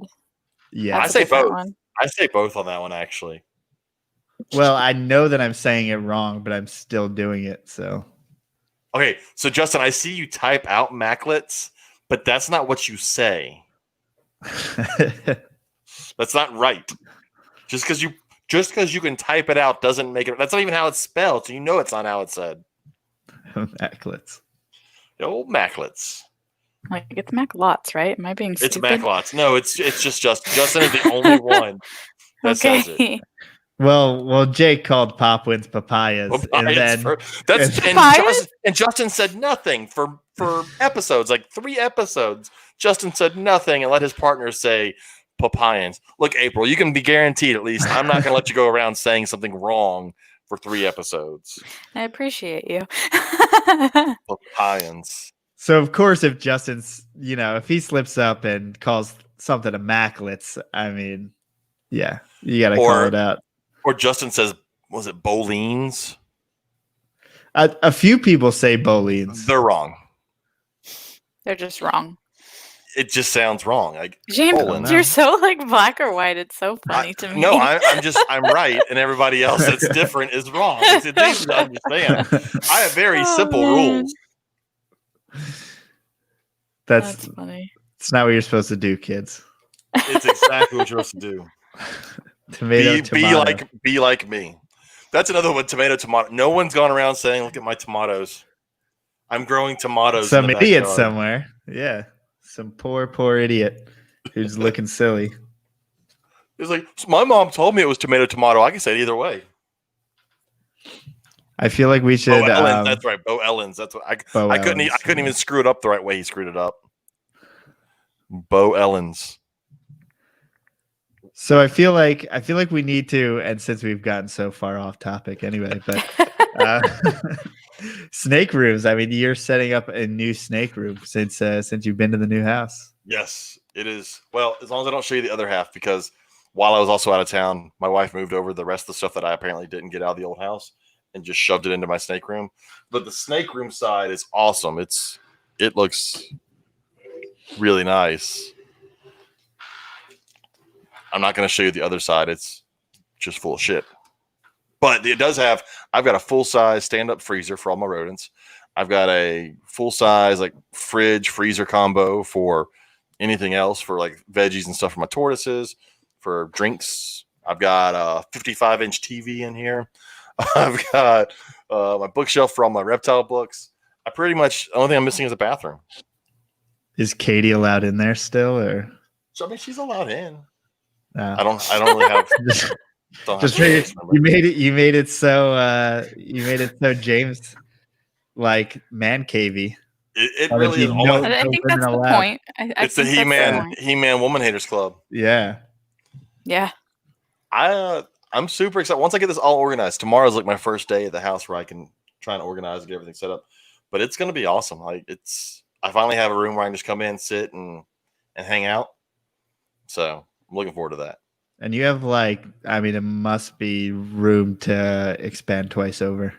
Seriously. Well, what I can do now is actually make a second row of racks. So what I'll probably end up doing, because I'm going to have to add several more baby racks, I can now do another row down the middle of the room. And it gives me that much room because it's like a 19 by 16 foot room. So Yeah, that's awesome. It's double what my old room was. Now he was saying, like, we could put a couch in there. I'm like, or more racks. And I have a TV or more racks. I did back down on the couch. I will get me a nice comfy chair in here. Okay. But the TV's staying because I'm trying to have my own 55-inch TV where I can watch whatever I want is great.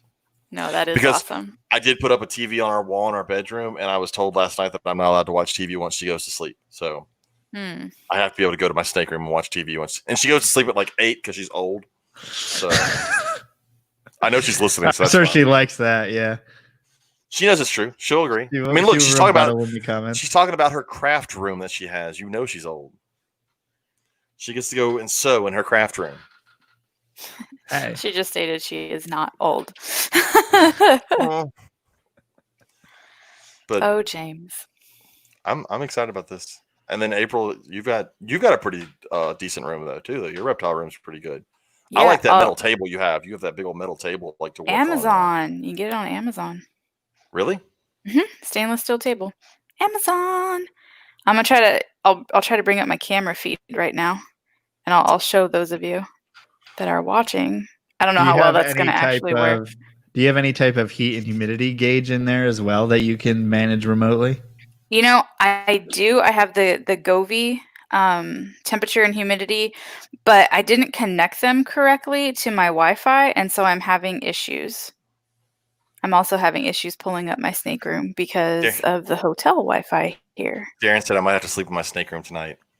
Look, we've been together for like, I don't know, 16, 17 years now. I don't get in trouble anymore. Well, if it ever pulls up, she's accepted you. She's well, James will be James. In a relationship, I think both people realize that no one else on earth is willing to put up with their shit except for the person they're already with. So you're stuck with them? Is that kind of what you're saying? We're stuck together. I don't want to have to try and train somebody else. She doesn't want to train somebody else. I see. That's what marriage is like. Okay, noted. Yeah, me and April don't have much experience, but yeah, sure, that seems to work. It does. It works great. It always cracks me up when I see folks like talk about like having issues with their spouse or like just some of the jokes that people make about like marriage. I'm like, I don't have those issues. We just deal with shit and move on. Well, my mom said that you're sleeping with the snakes tonight. So if my mom said it. Well, if your mom said it, it's got to be. Oh, shit, I should have put a bed in here, I guess. Damn. I don't have room for a bed. I have too much shit that I got to get rid of. Thanks, all right, Mom. The one time that my snake room feed is not loading is the one time I actually wanted to show. I've got to figure out where I'm going to put my camera too. I haven't hooked up my Wi-Fi cam. It's on top. Mine is on top of my baby rack because it can angle and see most of the rest of the room. I also want to hook up. It's from I use the Simply Safe alarm system, so they have like you can get different things with it. So I want to get like the fire alarm part of it and put that into my snake room. Though I don't. I mean, not dangerous. Fire never happens in a snake collection. Well, y'all know that I'm terrified of that. I'm terrified that my collection's going to light on fire one day. Well, we found out when we asked all of our listeners their biggest fear, and like almost everyone said fire. That is one of the things that horrifies everybody. I think also if anyone's been up here in the Northeast, probably losing power is a big one. Mm-hmm. Y'all have like a generator or something. Y'all have this thing called winter up there, right? Yeah, it's like the opposite of what you need for snakes. It's weird. I think we have winter. I think there were 2 weeks of it this past year. Yeah, it's really adorable there, but it really is helpful in a lot of ways, unless you're breeding colubrids. So for me, if the power goes out, let it ride. For python folks, not so much. Unless it's a Brettles, then you can just go ahead and freeze it and you're cool. Yeah.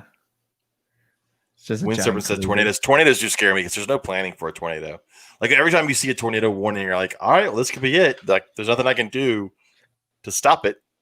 Yeah, and it's very much like you're not going to move out your whole collection because the possibility of tornado, because it's so random and it's so unpredictable that it's like, yeah, you leave it and pray, and then that's really it. That's all you can do. I'm trying to Have you been? I've been in a tornado when I lived in Alabama, but you must have luckily I haven't. I've been lucky enough to.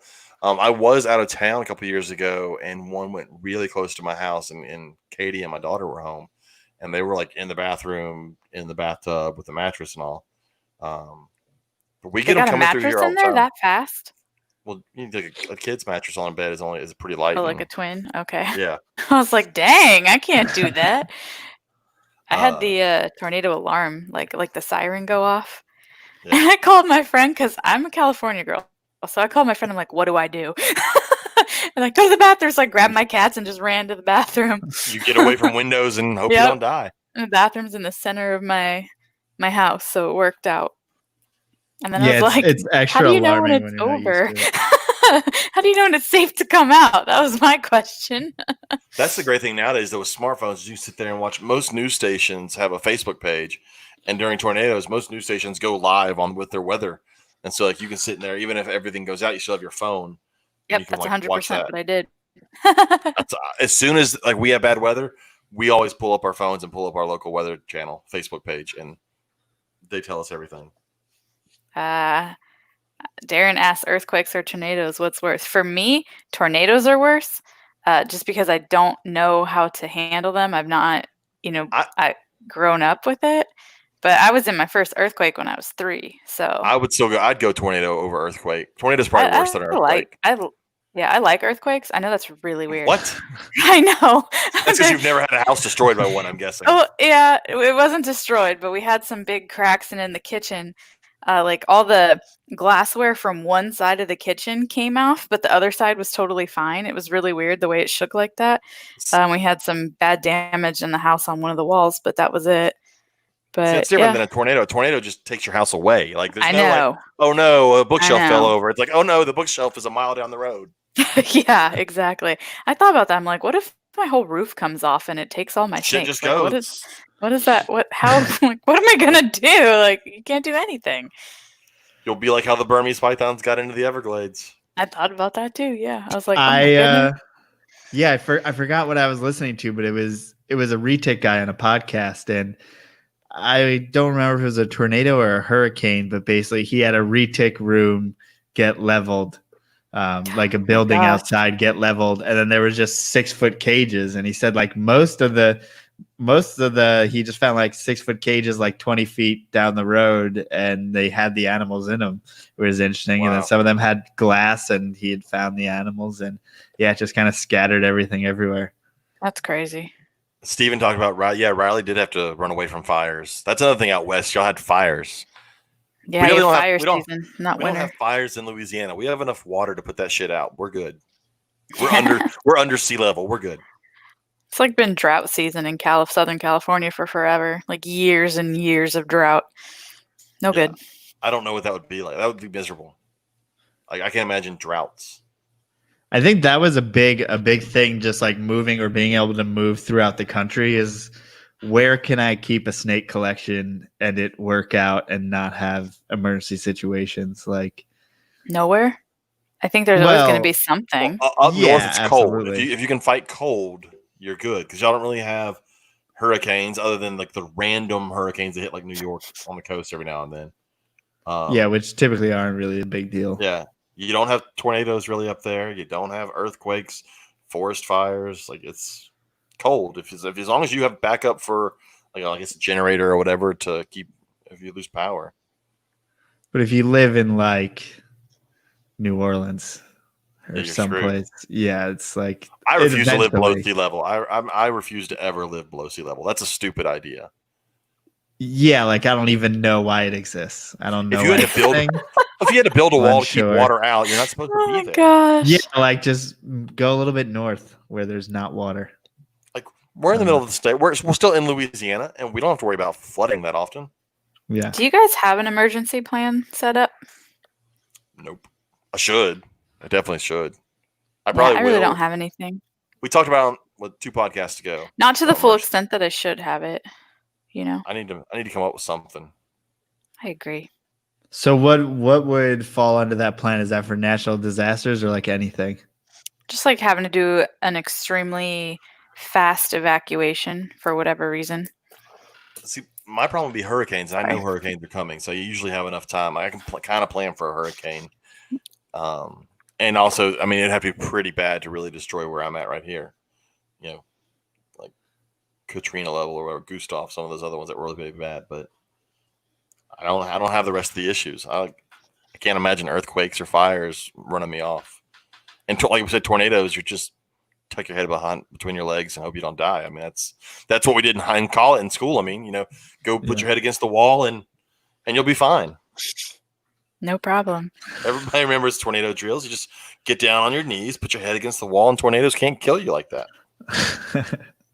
Well, Riley said that he typically keeps dozens and dozens of pillowcases and tubs and a bunch of heat sources and stuff like that, which is something I do too. Is just keep tops of tubs. That's pretty basic, just because I've moved before, and I always have heat pads just because shipping. But other than that, I mean, yeah, I don't. Yeah, I need I don't to have any get more particular containers. plan. I think I have enough pillowcases. I think I have tubs for my berm and my retic, but I don't think I have enough for all my adult bloods. I don't. I know I don't right now. But once I get this all set up, I do plan on trying to have something in place where I can at least get, like with the baby racks, I could probably stack baby racks in the back of one of our vehicles with the babies in the rack and go. Most of my racks are like 3.5 foot tall, and they will fit in the car easily. For something bad enough to happen here to evacuate all my animals, shit would have to be pretty bad. I mean, I'm in like a row house with other houses and everything. And I don't know, we don't get anything crazy. If we lost power, then I just let them cool down. See, my biggest fear in your situation will be fire from anybody else's house also, because like y'all's houses are connected, right? Yeah. So like if one goes up, you got to hope that it gets put out before it gets to yours. Yeah. That would scare me. Because you can't control it. Is that why? Yeah. Well, who's the biggest risk here? It's me. It's you or me. So chances are it's my fault. But I don't use. That's why I don't use heat tape or anything like that. I use it in literally one rack in the Python room, and then I have otherwise all ambient. So I use heat tape on everything except for 4-foot cages. Those are all radiant heat panels. Have you had heat tape burn through tubs yet? No. Because I've had it happen like on multiple occasions. Really? Yes, twice. Oh my god, that makes me even more nervous. Was it the old school heat tape or was it the new heat tape? It was THG.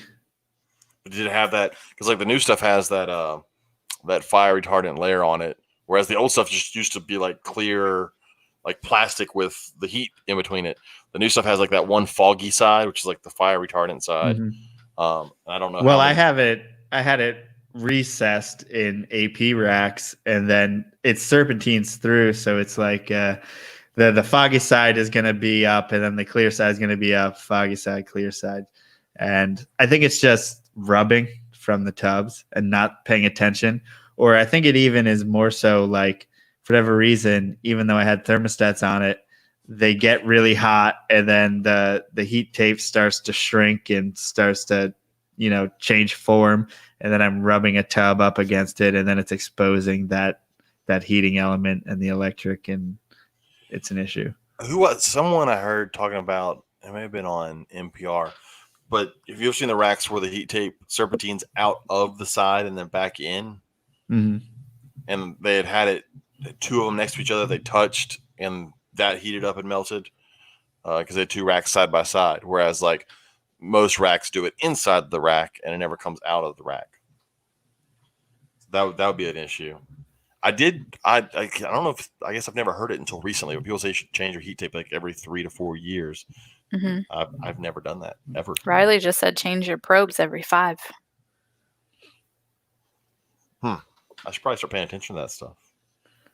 Yeah, because I'm going on year 6 now. I've had some of my stuff for 6. Actually, the stuff I have for 6 years has heat cable and not the heat tape. So I don't know. Is there trouble with heat cable too? I've had heat cable actually go out where it doesn't heat up anymore. I've had that happen, but I don't know if there's any issues with fires because of heat cable. That's the thing. People poo-poo things like heat cable all the time. And I think it's just because it's a ZoomEd product or something like that. But I mean, it's UL listed. It's so much more legit and probably so much more safer than heat tape, to be honest. We're just used to using what we use. Mm-hmm. I need to contact my rack guy and ask if I can buy just like if he can pre-wire and send me the right amount of heat tape for this rack, and then I just take the back off and replace just the heat tape. I guess also I think it's interesting. Maybe if I was to get another rack, I would go back heat because I think pretty much most people are over the. I think it's seen commonly now as maybe a myth that all snakes need belly heat or something like that. I think a lot of us are now seeing that that's not necessarily true, and maybe putting it on the wall is stopping that friction from happening under the tubs, and it would just be a way to not have that happen. See, my concern is like my sand boas though, because they like a hot spot of 90 to 95, and I feel like that's gonna be really hard to get with back heat. Whereas like if you crank it up to 90, you can probably get 85, 84 on back heat inside the cage. Mm-hmm. So that's I don't know. I know with you though, you've got all those colubrids. So shit, you can put them in a closet with nothing and they're fine. Yeah. I mean, there's not as much of a sweet spot. There's not a small temperature range to hit. Yeah, my all my corns are in racks with heat, and they're probably like, "Hey, you really don't need to have this on. We're good." Yeah, I mean, especially like I said, all my stuff's ambient, so I don't really need that. But I do keep some animals, some pythons and stuff. But that right now is belly heat. I couldn't do ambient. I watched Riley was on a podcast the other day, and I was watching it, and he was sweating his balls off in his snake room trying to be in there. I'm like, with the humidity now, it's in my room. It's real bad because my room is at 80. It was at 79 or 80, and the humidity was at, I want to say 75%. It was awful. My room is probably at 70, 68 to 70, somewhere in there. I let my room fluctuate with the seasons though. So I'll let it get a little bit cooler. It gets down to like 7. The lowest I've seen was 68 actually was the lowest I saw from my room, but mostly it rides right around 72 in the winter. And then the highest that it gets for me in the summer is about 86. And the humidity goes down to about 40 in the winter and then as high as 85 in the room itself in the summer. So and I just let it range. And I do have them on either belly heat. The babies have the back heat on them. And I just set that to 86 degrees. And if it's doing full power, it's doing full power. If it's, doing nothing, then it's doing nothing. And I just kind of let it go. So that's how I set up the room. Would you see Riley said his room can hit 90. I couldn't work in there if my room. That would kill me. Well, mine, I've been trying this time of year, super tricky. So I want to keep it 82 degrees, but I have random days if I'm not on top of it, hits 86, which is really an issue. So I'm really trying to have that not happen. And then at night, it can reach 79 because I need to turn off the heat to compensate for the extra heat during the day and all this other stuff. So it's been a real interesting balance for me to keep. And it was last year too, and it really sucks. I probably need to get an AC, but the problem is that at night it's too cool. During the day it's too hot, and I have to run a heater and the AC, and I don't know. Right now, I'm just having trouble keeping it right where I want it. It'd be easier if it was just central air that actually worked. Riley said proportional thermostats are best as opposed to on-off, and I completely agree because I have finally switched. Everything is on Herpstats in my room. And I love these things versus my old school, like you could hear them click off and click on thermostat. I was about to say, did you ever have one get old enough where you could hear it click on and click off? Well, see, I ran those cheap, like $25 with the round top and the dial. Those thermostats you could buy, like, well, for like seeds. No, it wasn't even that. It was the Reptile ones, but they were plastic, and I probably have them around here somewhere. But they're round on top, flat on the bottom, and they just have a dial to kind of like it says there's a temperature on there, but you're just kind of guessing. And it's like a rank. It's not Ranko. It's like a dimmer kind of, right? Yeah, like yeah, but it's an on-off. It's not the. I'm trying to think where it's at. I know I've got them here. Talk amongst yourselves. I'll be right back. I've used. I have 6. I have too. Yeah, that's. I mean, it seems as though like Herpstats are the go-to. I've always had favorite. VEs, just because most of the times I was super cheap, and they have broken down over short periods of time. Yeah, not short periods, but a few years. I got a VE with my incubator, so I use it. But if I'm going to purchase one, it's going to be a Herpstat. And then I have my Retic, my Berm, my Bearded Dragon, my Carpet Python, plus their lights, all on a Herpstat 6. You just got to make sure you do the math for the wattage and make sure you don't overdo the wattage on that. So that would control lights as well? Yeah, it'll control lights. Cool. It also will do humidity if you get the right probe to the I can't say it. Do you know how to say it? Hydrometer? Is that it? I forgot what it's called. Hygrometer? But if you get the right probe for it, it'll control that as well. So, and you can do a cycle at nighttime where it'll get cooler at night, and you can set that for time. You can, if you have a dimming light, you can do it where it has like a sunset or a sunrise type of look to it as well. So you could do a lot of stuff with the Herpstats. I like them. Okay, so apparently I've lost all of mine, so I'm gonna find one online real quick. I had my one of the one that failed on me was actually the Big Apple thermostats, which were like a thing in like 2002. I don't know what they're really old metal thing, and it just failed hot. Yeah, that's no good. Like, here, can you that. share? Okay. Yeah. Is that an Exoterra? I believe Exoterra makes one like that. It's just I used one of those. I used that was everything I had was hooked up on these things, and look, people will tell you they'll burn your house down. I'm telling you, I probably ran 15 at one point, and oh my god, they work. They just. I mean, they are what they are, but I don't like this one says it has 3 power outlets. Bullshit. Plug one thing. I'm one of those. I'm like one thing per probe. I can't do more than one thing per probe. That freaks me out. Oh yeah, because that doesn't work. Especially I don't think people. I don't know if people realize that from rack to rack, they could also be different size, different length, heat tape, and stuff like that. There's all types of issues. So, but I use these forever, and I like them. But I mean, they don't even compare to my Herpstats. And I have found that even just the really cheap, like Jumpstart thermostats are actually kind of better than the lowest of the low Reptile thermostats, like that one. Yes, I agree. I mean, I don't recommend them, but they work. I forget what it is. I had to order one off Amazon for my tortoise barn. And it's a digital thermostat, and it works great, and it runs my little oil-filled heater in my tortoise barn in the winter.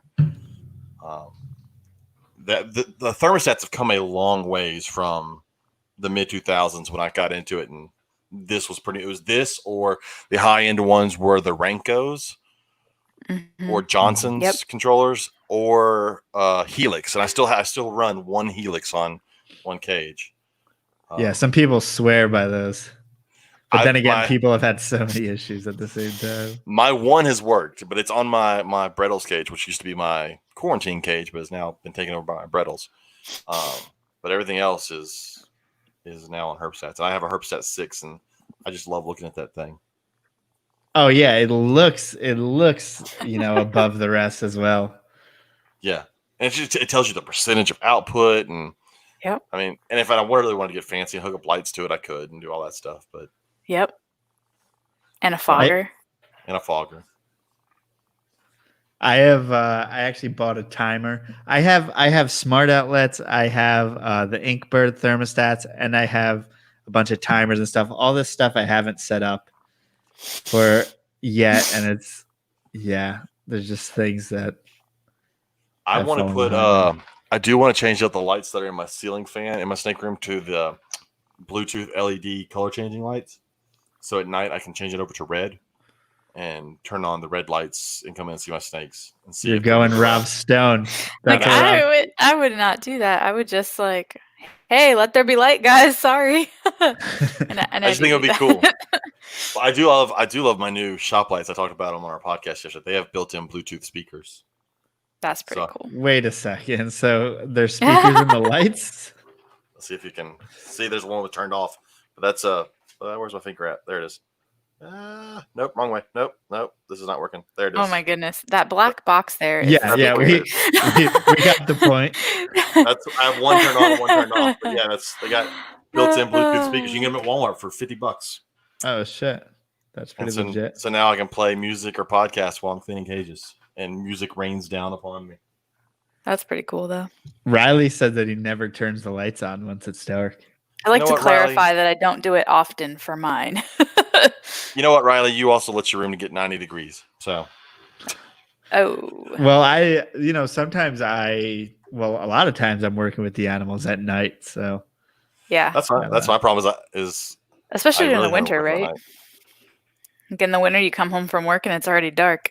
Yeah. yeah. He has a red headlamp. I'm laughing at the picture of this. in my head. Just imagine him in there looking like he's prospecting in a mine or something. All right, you guys are going too far. Okay, I've been turning on the lights this whole time. A red headlamp. They said, what kind of thermostat do y'all use on oil heaters to control ambient temps? So there used to be a specific thermostat that was made for that, I believe, by Herbstat, but I think they stopped it, which part of me says maybe that just didn't sell well, but there's a lot of snake people who have it, so maybe it's just kind of a hard thing to control. So I've never tried to put mine on a thermostat other than the one that is built in, which is shitty anyway. That's why I have like the smart plugs to turn it off if I needed to, but I don't have it set up. But if I was a smart person, I would set that up. Let me find the one I use in my tortoise barn and I'll pull it up. But I found a digital one on Is Amazon. made particularly for oil heaters or just No, I had one. I had the Jumpstart, but the problem is I fried it because the oil heater, when both heater elements are on, it's like 1,500 watts. I think it's something that has to do with the amount of wattage that the thermostat needs to control for an oil heater. I think that's why it's so dangerous to use. Yeah, my understanding. So I bought one that could do like 2,000 watts or something. Hold on, I almost have it pulled up. I have one. There's one here that looks like it, but I'm not sure. It doesn't tell me how many watts.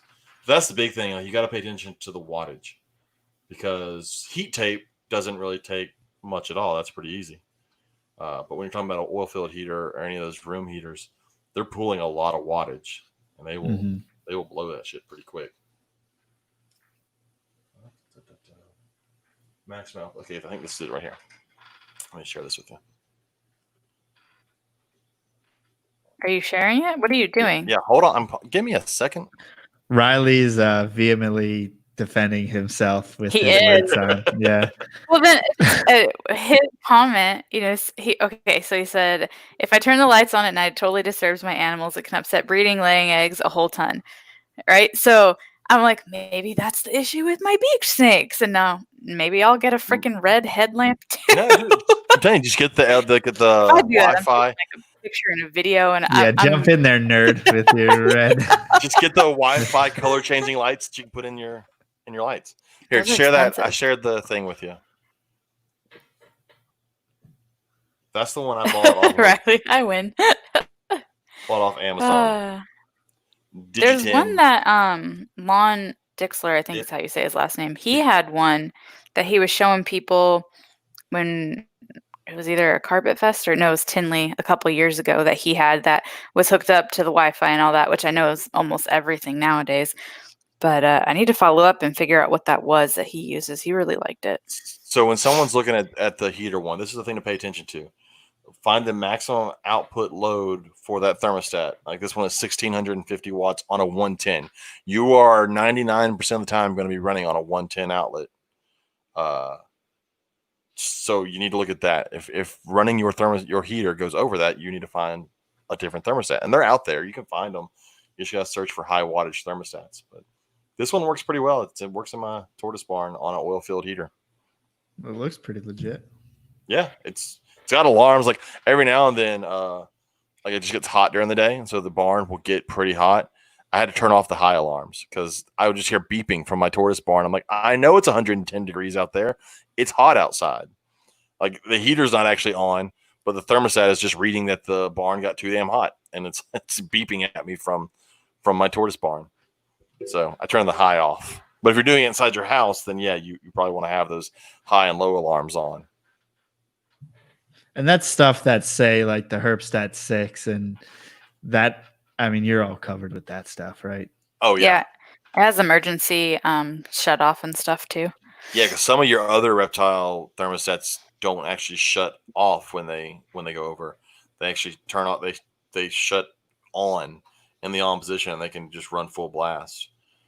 It's actually really annoying when you have lights set up to it, because if it goes even 1/10 over the temperature, the whole thing shuts off. So the light turns off, and then it turns on, and then the light turns off, and then it turns on. It's really freaking annoying.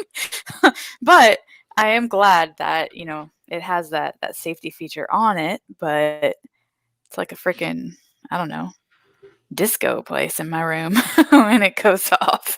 So I'm about to use like halogen lights for the first time. That'll be interesting. Yeah.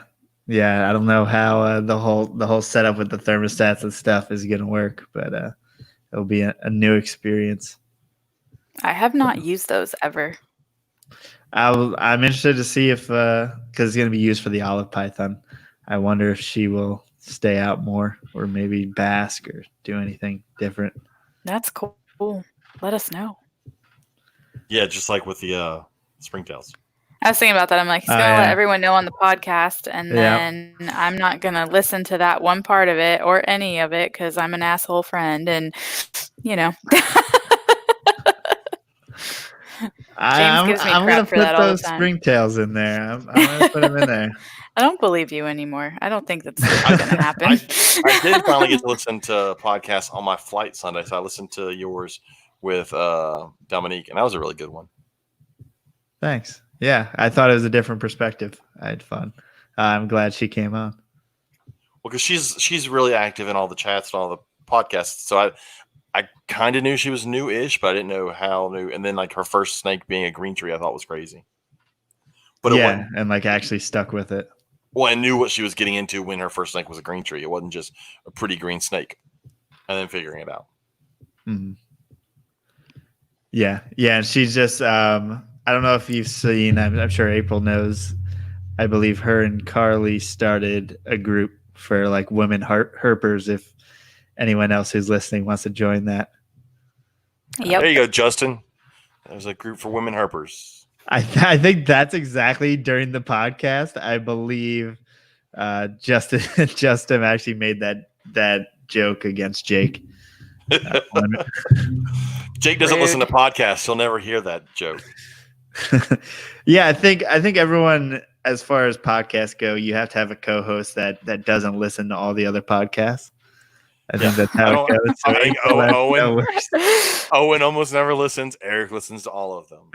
Yeah. Although lately it's been both of us. Like I haven't been listening to podcasts. I think this whole quarantine corona thing has messed up a lot of people's schedule. Yes. And therefore has messed up a lot of people's schedule until like when they listen to podcasts, because it's so built into like your commute or say for me it's usually like walking the dog or something like that. But yeah, and so many people aren't commuting anymore. It's like, where do you fit them in? And reptile shows were canceled for so long, and I would listen to them on like the 2 or 3 or 4 hour drives to a reptile show. And so, that hasn't happened either. Although I did finally get to do a reptile show a couple weeks ago, and obviously my wife did one this past weekend where we ended up with a freaking Krebs gecko. Yeah, and I think my buddy JT did a reptile show this weekend in PA, and I think all across it's been an interesting experience with, I know at least at this one he said, half of the people were kind of wearing masks, half weren't, some were relaxed about it, some weren't. And it was kind of odd. But they did decent at the show, at least. I'm a horrible I didn't wear a mask when I vented a show. Wait, when did you vent? Conroe, a couple weeks ago. Oh, damn.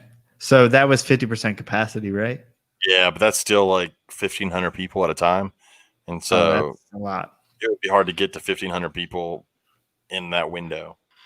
I am officially not doing reptile shows for quite a while. April, you're in this field.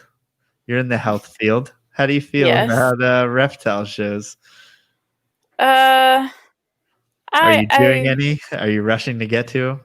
No, I'm not rushing to get to any. I'm really not.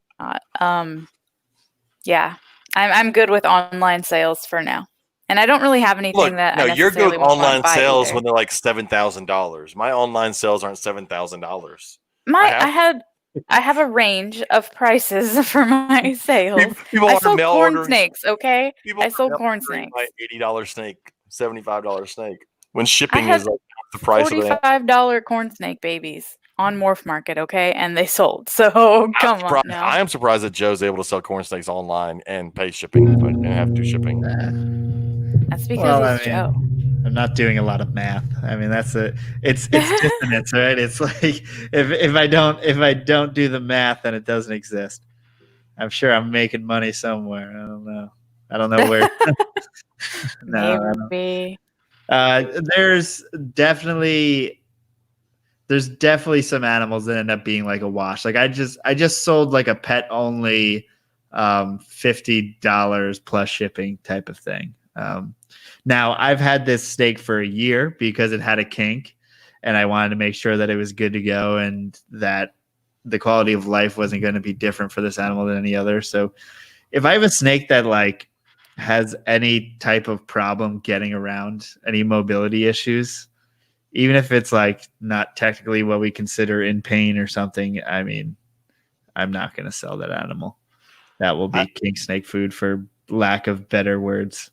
I've got to ask, Riley, how the hell did you get to this point in the hobby and not own a corn snake or be given one? I know. I think he said never kept one. He's getting a corn snake this year. Randomly says he's never kept one. Wow. That's just not even. Yeah, I guess you're gonna love it. Maybe you go king snake. Maybe that's what your first animal is. What kind of corn are you getting? Have you picked one out, or are you like in the process of trying to figure out which one you want? Basically, they're awesome, all of them. Okatees to me are the epitome of an amazing looking corn snake. That's the one that got out. Yeah, because you're not good at keeping corn snakes. Yeah, I mean, I've never had any corn snake get out ever. So I'm sure that's happened to you. Yeah, corn snakes aren't known for escaping. That's weird, April. Shut up. You start with the cow king and then jump to Morelia and alligators and venomous. Oh, that's a large jump. Well, I don't know if anyone's ever noticed king snakes in general, pretty salty about king snakes. They're just so much work. I need Riley to know that albino snow thing is not a thing. It's either albino or it's snow. The snow is albino. It has albino. But it's an anery. Yeah.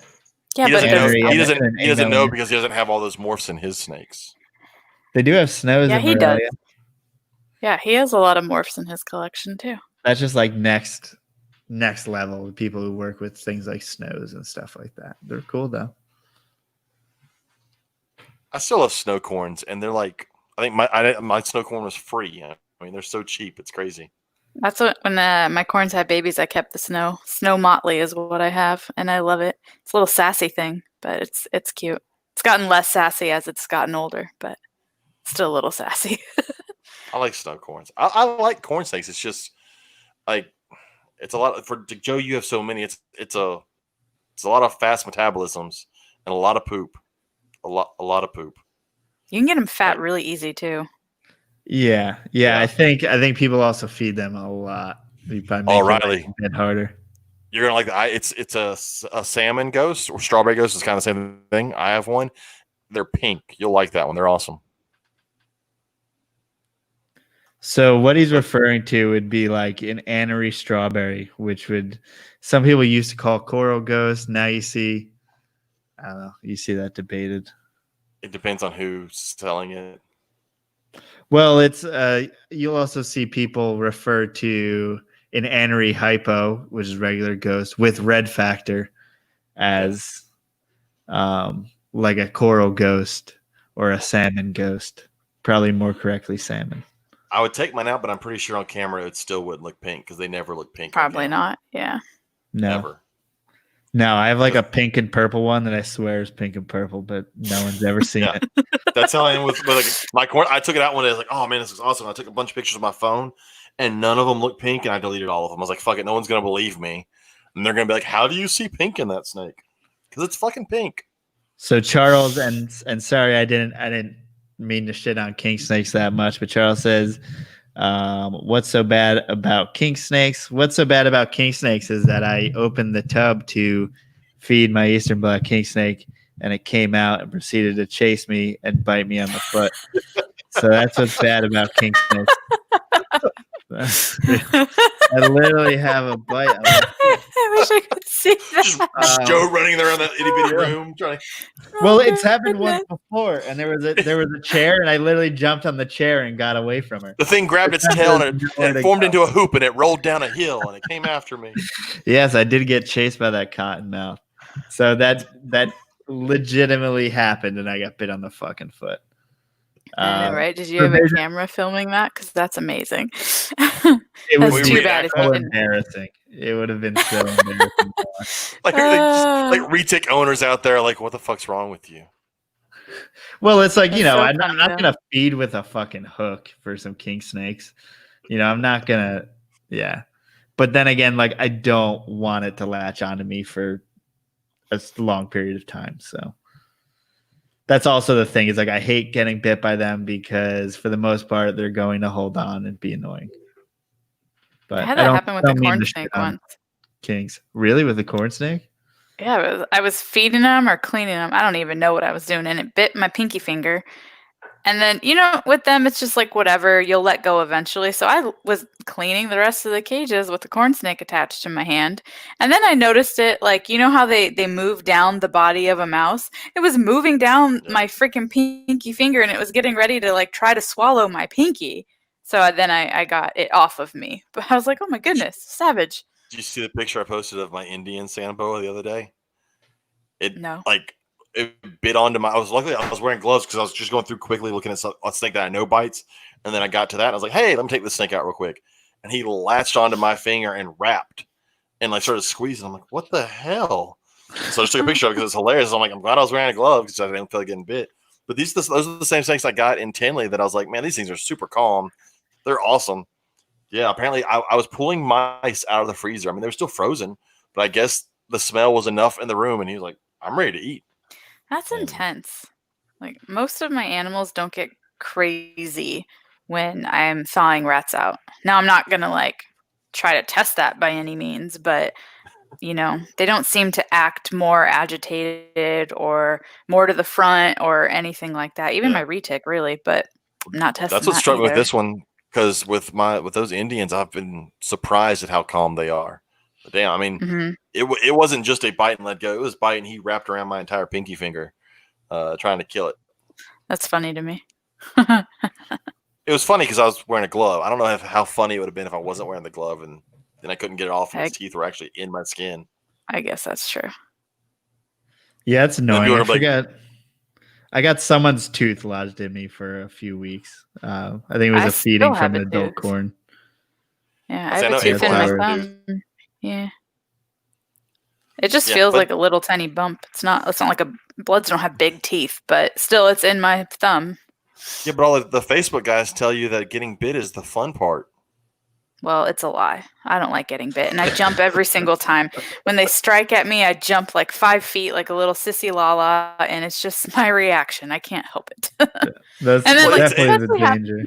when I'm putting their water bowl back in, and then one will strike at me, and then water goes everywhere because I I jumped. hate that. I've done that. I hate that.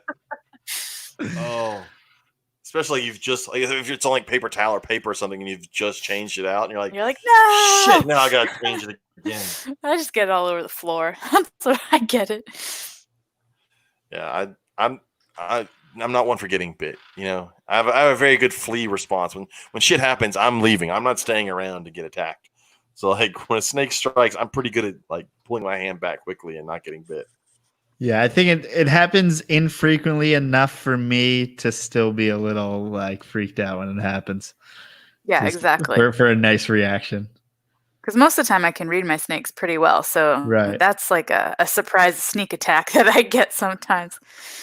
That's with the Sambos. I just have to be careful and first let them know I'm there, and then pick them up from the back end. And if they start flailing, I'm like, oh nope, we're not handling you today. Because as soon as they start flailing, the next step is biting, and I'm like, I'm not getting bit. So I just put them back down. Yeah, I Mine think just give me the side eye. And then their tongue comes out just a little bit and it sits there. And then they'll put it back in. I'm like, oh, this is not good. Closed tub. Goodbye. yeah, I feel like people who have bloods are pretty attuned to the little things. With like you'll hear people say like their eyes or something like that. Mm-hmm. Like, Yep.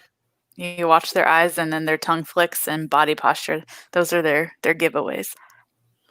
yeah. See, I guess the thing that I like the least about the animals that I work with is the musk, especially with like the eastern rat snake, the western rat snake, and that stuff. It's one thing to get bit, but when you handle them, they musk, and it's really hard to get rid of that. Do you I just had wear a baby- gloves? No. Come on. Just That'd tell be them too it. easy. It's Too part easy. of the fun. I don't wear gloves. I don't wear gloves to clean or to hold. But maybe I've been thinking about it recently. Yeah.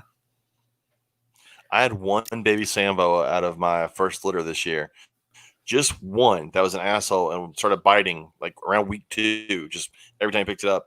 And then it musked on me. I'm like, I've never had a Samboa musk on me. It was the weirdest thing to have it do that and then start shitting and pissing. I'm like, the fuck is wrong with this snake? So I wholesaled that one. My buddy was like, yeah, you can get that one for cheap. Take it. Yeah, that's the thing that sucks when you have baby corn snakes. They all go to the bathroom on you and musk on you. Like you're just trying to sex them and do all that. It's quite annoying. Shoot, like with bloods, they'll shoot pee at you when they're babies and you're trying to sex them. You need to wear like a shield. Like you have a face shield. So you have a face shield for coronavirus? No, it's because I sex blood pythons. And Yeah, they're basically. squirters. And then they bite like crazy too. So my thumb looks like a pin cushion, just of all the little holes. Yeah, But I mean, it doesn't hurt. Little One of teeth. Matt Manitolas bit me at Tinley. I did not enjoy it. You want It to was- take that one home? No, that was not the one that bit me. The one I wanted to take home was his T positive albino. That one was super calm. It was awesome. And I still wish I'd have taken it. No, I don't need them. Never mind. I don't wish I'd have taken it home. I don't need it. Yeah, I had Okay. I forgot to add this to the king snake troubles. I had paired up my MBKs just a few days ago, really, maybe about a week ago, and I put the male in with the female. As soon as she saw him, just straight up bit him in the face. Oh shit! Did she Just rap? like, no, it was just a straight reaction, which is quite weird for a king snake. Usually they would rap just on instinct, but she's usually pretty calm. So he just got a bite in the face, and then I was going to put him back, and then I touch his tail. He starts rapping me. I'm like, fuck. As soon as the animal, even though he doesn't see me, he'll start like constricting me like he's going to eat me. Then I know whenever he gets in contact with the next warm thing, he's going to bite it. And so I ended up getting bit by him and putting him back. But so yeah, that's king snakes. So at the beginning, I know we Snakes. talked about what we had going breeding wise. So you're putting stuff together now, right? That's where you are with everything. Oh, I'm at the end. You're at the end. Okay. Yeah. That So- that was for a double clutch to hopefully save me from the disaster of the season that I've had with them. Missing windows, them just trying to eat each other. So, and then I got, the first 2 times I put them together, and since this isn't my female, I want to be more cautious. So yeah, they tried to eat each other twice, and then the other time were kind of weird, and then I was kind of spotty with putting them together because I was a little tentative and a little nervous. I thought, shit, these must be like 2 males by the amount of times that they've tried to eat each other, but it's not. She ended up laying slugs, and then I wanted to see if maybe I can double clutch her just to get something to say I didn't completely strike out, but I don't know. See, that's another thing with like keeping king snakes and breeding king breeding any of the snake eaters would keep me paranoid all the time. Liasis, king snakes, any of that stuff. I'm like, yeah, I say that, although I did have one Samboa grab a male this year. When I stood up at the male in and it moved, she grabbed him and wrapped him, and I had to separate them. But that's the only time I've ever had that happen. Yeah, you truly have to watch them. I don't know how anyone, and I've seen people with big collections, they pair them and then leave. I mean, you must have to not care who gets out alive, because I've only bred 3 pairs of king snakes, 4 pairs of king snakes, and out of all those pairs, there's been times where they've tried to eat each other. And I think it's a timing thing, but maybe I just suck at it. Is anybody still breeding king corns anymore? My friend Clayton Carlisle. See, that would scare me. Although I guess you have to have a really small male king to make it work. Yeah, I'm not sure exactly, but you definitely need to be really, really close with what's going on, dude. I mean, Clayton makes some crazy, crazy animals. How do you get with the double clutching?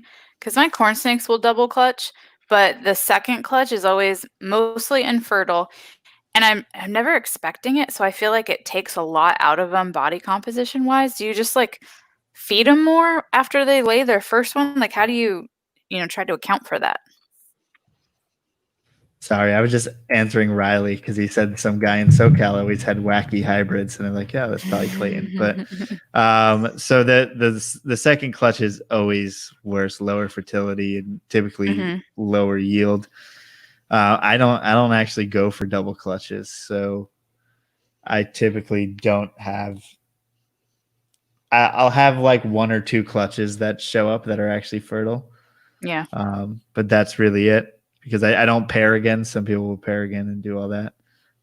Did I miss the end of the question though? Because I kind of no. Okay, I guess cool. I mean, more or less, like have you had them double clutch? I mean, like they laid a bunch of slugs basically. Did that take a lot out of your females when they did it that time? Because I had it where my female laid the first one and it was fertile. All of them are fertile. All of them are good. And then I didn't do anything different with her feeding or anything like that. And then when she laid the second one, she just looked so tiny and so little. And they were all slugs, but, they still took a lot out of her, So I just don't know how to go about fixing that, so to speak. I'm definitely pretty aggressive with trying to get females back up to size. And sometimes that does spur a second clutch, but I want to have that female as big as possible as soon as possible. So that may be like feeding every 4 to 7 days in the beginning and right after they lay. Like I will give them a meal directly after they lay. So it's just important to stay on top of them pretty much no matter what, or else you have that second clutch and they look like that, then you're really scrambling to get it straightened out by, October. Next season. Yeah. And then you got to start slowing them down in the fall. Right. You don't want to mess up your next season. So you're always thinking about like the next season. So just getting them set I up, always give I'm my sure females a year off. So I give my bloods get a year off just because they have so much more body mass they need to put on. And some of them do it pretty quick, but honestly, most of my females take forever to put their weight back on. So slow and steady. And corns aren't an easy animal to say take this year off. unless you stop dropping them down. And even if you do that, sometimes they'll go. So a lot of times it's like, I just want to make sure that I have them good to go until they're, until they're a bit older, then they move on. But that makes sense. See, with the live bears, I want to give them a full year off because it takes a lot out of them to carry the babies and then have the babies. Even with like my sand boas that can feed through the whole pregnancy, I'm still like, that's still a lot. Because if you were to look at my 2 pregnant females right now, they are huge, and they will look much, much smaller in a few days when those babies drop. And like, I don't know if I can get them back up fast enough and feel good.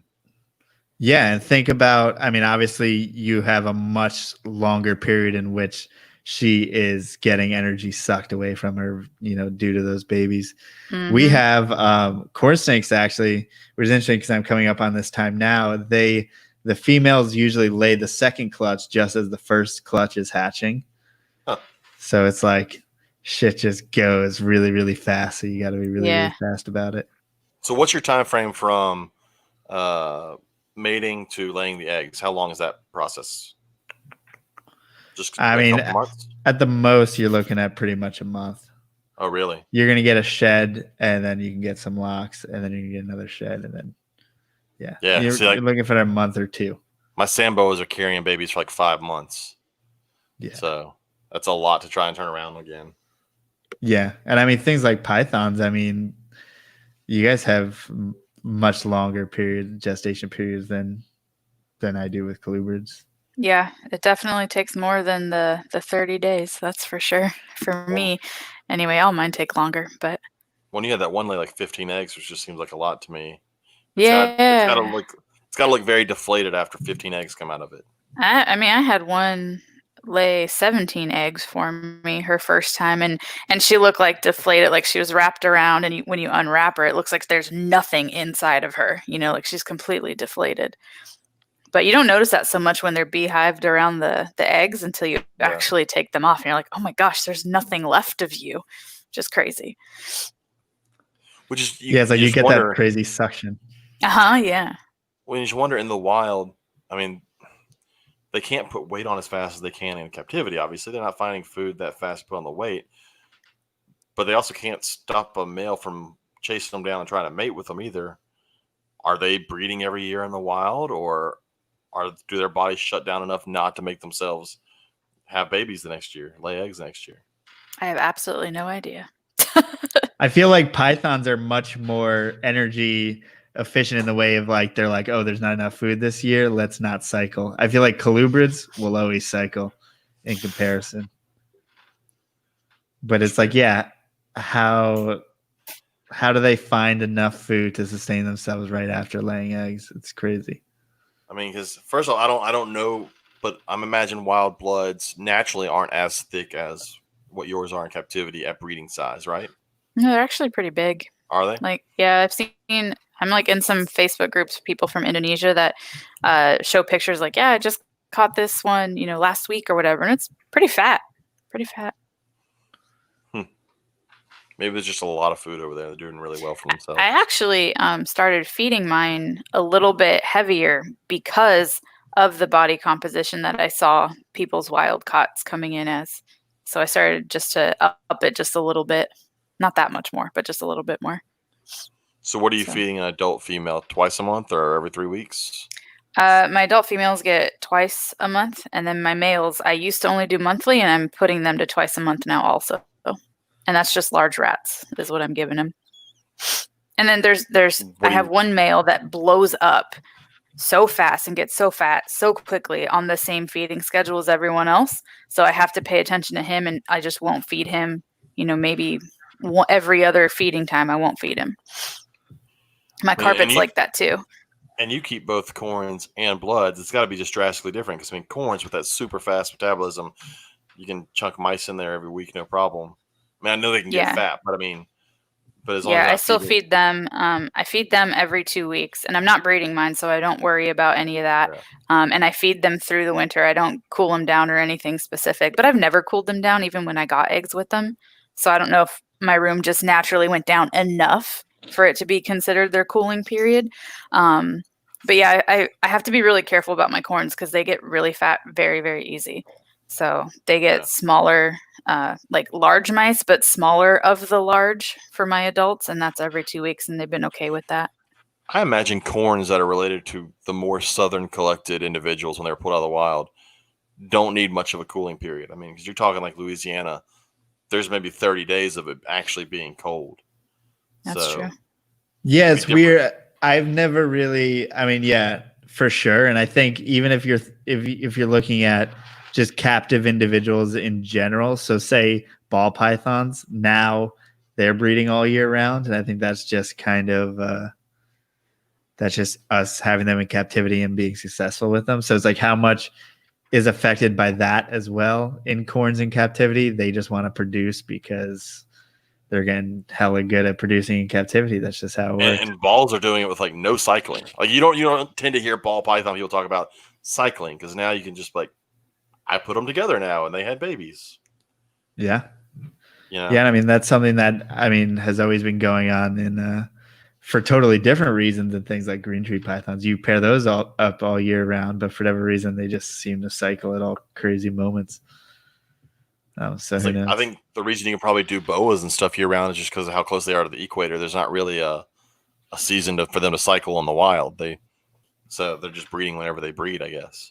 And I know a lot of those animals depend on like migratory patterns and stuff like that, especially your insular island boas and things like that. So I know people like Vin Russo are big on feed cycling and, being really, really lean at some times of the year and being really on top of it others. Which, I mean, I employ with corns. I'm sure you guys employ in your own way. Yeah, well, I mean, and we kind of, most breeders do it without thinking it. We fatten our snakes up before we're ready to breed them, so food becomes very abundant right before we start to try and breed them because we're trying to get females up to size. Oh my God! What the hell? My cat just knocked something off the counter and scared the shit out of me. Sorry, I apologize. Are you good? Get a naked cat, they say. Yeah, I'm good. My heart's back. Ball sacks roaming your house, knocking shit over. Yeah, now she's pushing it around the kitchen tiles. That's great. Yeah, no kidding. I'm woke up now.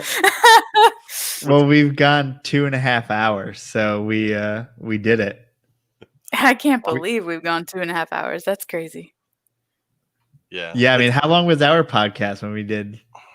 We went over 2, right? We definitely went over 2. It's funny when you start a podcast originally, you're like, I don't know if I can talk for 2 hours about, I'll do it for an hour. We'll just talk for an hour. And you've tried it before. It's not possible. You get to talk about reptiles and it's like, time limits don't. We were 2 hours and 13 minutes. Or in our case, duck penises and coconut crabs and, I know. We started off in a weird way.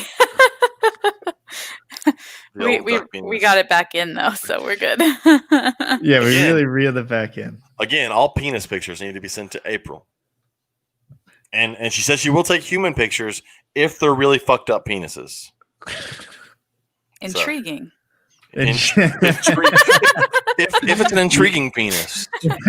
And just because yours you entertain doesn't make it up intriguing. For terrible things. I'm going to share them all with you too, just so you know when I get them. I think you have to. Yeah, no matter what species it is, it's going to come to you guys also. Yay. Yeah, look forward to that. Yay. Well, if they're National Geographic type penises, I'll post them on our Facebook page so everybody can enjoy animal penises. Maybe we'll make an animal penis collage. Yeah, that seems like that needs to be a segment of your show. this week's. Oh my gosh. We lose Carly and we lose animal facts, and then we come back and April brings animal penises. Animal penises. Don't hummingbirds have weird penises? Oh my goodness. What? Hummingbirds. I have no earthly idea. For some reason, I think I remember hummingbirds having a weird penis. All right. I don't want to talk about penises anymore, guys. He's like, nope, we're on this now. Yep, this is where we are. I am sorry for anyone. See, Darren, it might go till 2 a.m. Who knows? Okay, I don't know what you're looking at, but I don't think it's anything special. Definitely small. Here's a goose. It's a hummingbird Of course, I it's gonna be small. I see the picture where it Yeah. shows duck, and goose, quail, and chicken. Yeah, but I can't find an actual hummingbird dinger. They're so small they can't get a picture. Poor hummingbirds. Those poor female hummingbirds. Although I do have this picture of what looks like a woodpecker, which they're calling a hummingbird, being ridden by some type of mongoose I've or seen that picture before. mink of some My sort. goodness. I think that may be photoshopped. I think it's real. It's on the internet. If it's on the internet, it's real. 100%. Oh, here's a leucistic hummingbird. Oh, that's pretty. See, now we're the birding channel. Look at that beak. Dude, hummingbirds are legit. Hummingbirds there's are really one- cool. Yeah. If there's one thing at least that people feel is nerdy than people who look for snakes, it's definitely people who look for birds, right? What you need to do is look up hummingbird tongues. Look up a hummingbird tongue because it is the way it anatomically works in their body. It Is goes around so their weird. skull. It goes around their skull. It goes around the Yeah. top of their skull and wraps That's around to the cool. front. Like that's the weirdest evolution for your tongue to wrap around your head. So that's it sticking out. Oh, You look at that Yeah. picture right there. Get retracts Yeah. into its brain. Isn't that crazy? Oh gosh, cat, come on. Oh, see, here's a picture. I haven't seen one of these in forever. Have any of y'all ever seen the hummingbird moths? Nope, but I'm about to. Probably at some point in my lifetime. I don't know the last time I saw one. Probably when I was a Oh, little good kid. lord, those are a thing? Yeah, Okay, no, I can't remember the haven't last seen time I that. saw one. But These I are saw a picture cool. pop up and I was like, oh yeah, the hummingbird legit moths. a I remember seeing when I was a moth? kid. Yeah, Oh my gosh. but it looks like a hummingbird. And it sounds really like one does. too. It makes the that noise when buzzing they fly kind of by sound. you. Yeah. And it's throughout the US? I it's gotta be cannot in the imagine southeast. that I being saw in him the as a kid. I saw him as a Oh, kid. really? Yeah. Oh my I remember gosh. going, like seeing. Yeah. I'd stay at my grandmother's house in the summers. And I remember seeing How hummingbird interesting. moths. And it looks like they're predominantly on the West Coast. How did you not see them? I've never April? seen Wow. one ever. That makes me really sad. I I've feel like I'm definitely missing never out on seen life them, and they're things. definitely here. One of those little dots somewhere in Mississippi is where I saw them as a kid. Yeah, it's weird how they're kind of in scattered counties, it seems. But they're a cool ass looking moth. I forgot all about them until I just saw one while I was scrolling through looking at hummingbird tongues. That one looks like Yeah, a that's lobster butt. awesome. What? Yeah, it does have a little Oh, lobster. that's it. There's a lobster tail. Also, Sometimes its when I'm- wings are see-through. Yeah. Oh shit, that's cool. This is Look at awesome. the proboscis on that thing. Oh, what a proboscis. Check out that thing's proboscis. Oh. Sounds so dirty. It's long and skinny. Well, anyway. Yeah, Ryan has a good point. What did Ryan What do say? you say? They must be dependent on a certain type of plant. That makes Yeah. sense. Yeah, or a very specific environment. Yep. That's cool. But like you were saying, Joe. If people want to listen to Reptile Gumbo podcast, where can they find you guys? Well, you can find us on Instagram and Facebook at the Reptile Gumbo Podcast. You can email us at the Reptile Gumbo Podcast at gmail.com. And then we are on Apple Podcast, SoundCloud, Spotify, I think Google. It's been forever since I set them all up. iHeartRadio. We suck at Instagram though, so if you follow us on there, you won't see very much. My bad. Yeah, Well, we're you guys terrible. are super active with like asking questions and stuff on Facebook, and it seems like you That's have a bunch of James. active people. We'll post animal penis pictures on Instagram. Oh Our my Instagram will come goodness. animal penis pictures. That's terrible. I don't want to do that. I veto that. But what if it's a really cool penis? No, I still veto putting that on our Instagram. Like, see, like cat penises that have like the barbs on the end that make the other cat scream when they're doing it. Nope. Is that what you're into? Nope. No, but it happens. Yeah, no thank you. We'll pass. We'll pass. So yeah. What? And then, Yeah, so our that's what you wanna Facebook do. group- What else do Yeah. we? Our Doing this Facebook outro group is the best way to really talk with us and interact, and then we bring up stuff that goes on in the Facebook group on the podcast as well. So we Yeah, definitely do look at all the comments and all the stuff that everyone posts. And if anybody has a question that you want to ask the hobby in general, shoot us that question, and we'll ask that question that week. It'll be the question we ask. It's kind of the goal was really, again, for our podcast to be driven by listeners and not so much by us. And then if you want us to get a hold of me, it's Simply Serpents on Facebook or Simply_Serpents on Instagram. And April. Designer Exotics for me. Bam. Boom. That's all you got? Designer Exotics, That's all she Instagram, has. Facebook, all that stuff? Everywhere. Yeah. Just Everywhere. search Designer Everywhere. Exotics on the web. DesignerExotics.net. Nowhere also. else. Everywhere on Earth, it goes to her. Damn. You have a You heard it website. here I thought first. You have a website. You don't have a website. Does I don't Simply do the website, Serpents do have a you? website? Yeah, do you have a website, Have I James? not? Simply Serpents does not have a website because those things cost money. I was gonna say They're I'm not on that Facebook expensive. until they kick me off of there. You just gotta I produce sell enough. $75 stuff. Samboas. I don't That's true. afford the website. Why aren't you pulling in profit? Well, I needed that website. Yeah, that's I true. don't know. Morph Market makes it kind of pointless for me now to have websites. All you Yeah. gotta do I can is post pictures of stuff on. Yeah, I have to make like $35 a month in order to cover my website.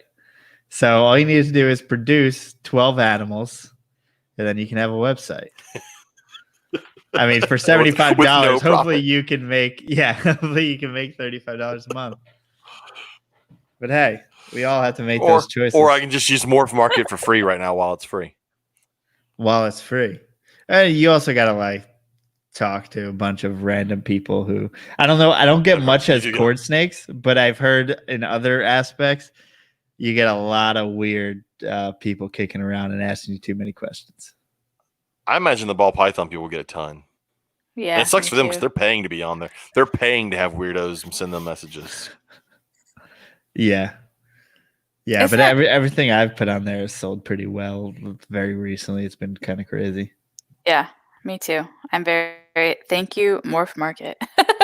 You have helped me so. I like it just because I mean, King Snake died. I know it still exists, but no one's using King Snake. Well, And no then- one under the age of 60, but I mean, that's some people's market. So us colubrid folks can still use king snake and fauna and get away with it. Fauna still is fairly active. Like at least I always check the sand boas and like the boa constrictor ones, and that's fairly active stuff. I'll always go on there. But I'll go over to like King Snake, and it's always just the folks that still like pay for banner ads. Those are the guys that still post on there. Yeah. I would think if you're moving, I see a lot of the big guys who have websites and just get people to their websites and they resell and retail a bunch of snakes. I see those guys typically on there. And I guess they try everything and anything to get a customer. So it's probably worth it to them, maybe. Hey, King Snake is still going. Jennifer bought something. Where? Oh, there it is. Yeah. But what did she buy? Like I'm curious because like I've looked on the boa stuff and there's really nothing ever new on that. Like it tends to be like you said the reseller wholesaler people, and that's about it. Yeah, it's I kind used to love of King Snake. I used to live on that site. for the most parts. Hopefully, you need to get to a point where you can kind of rely on your relationships more than you can just like seeing random ads. Because recently, I forget what the hell did I buy, but I was like, oh man, I haven't randomly just bought off anyone on the internet in a long time. This is kind of sketchy, like someone who I did not know.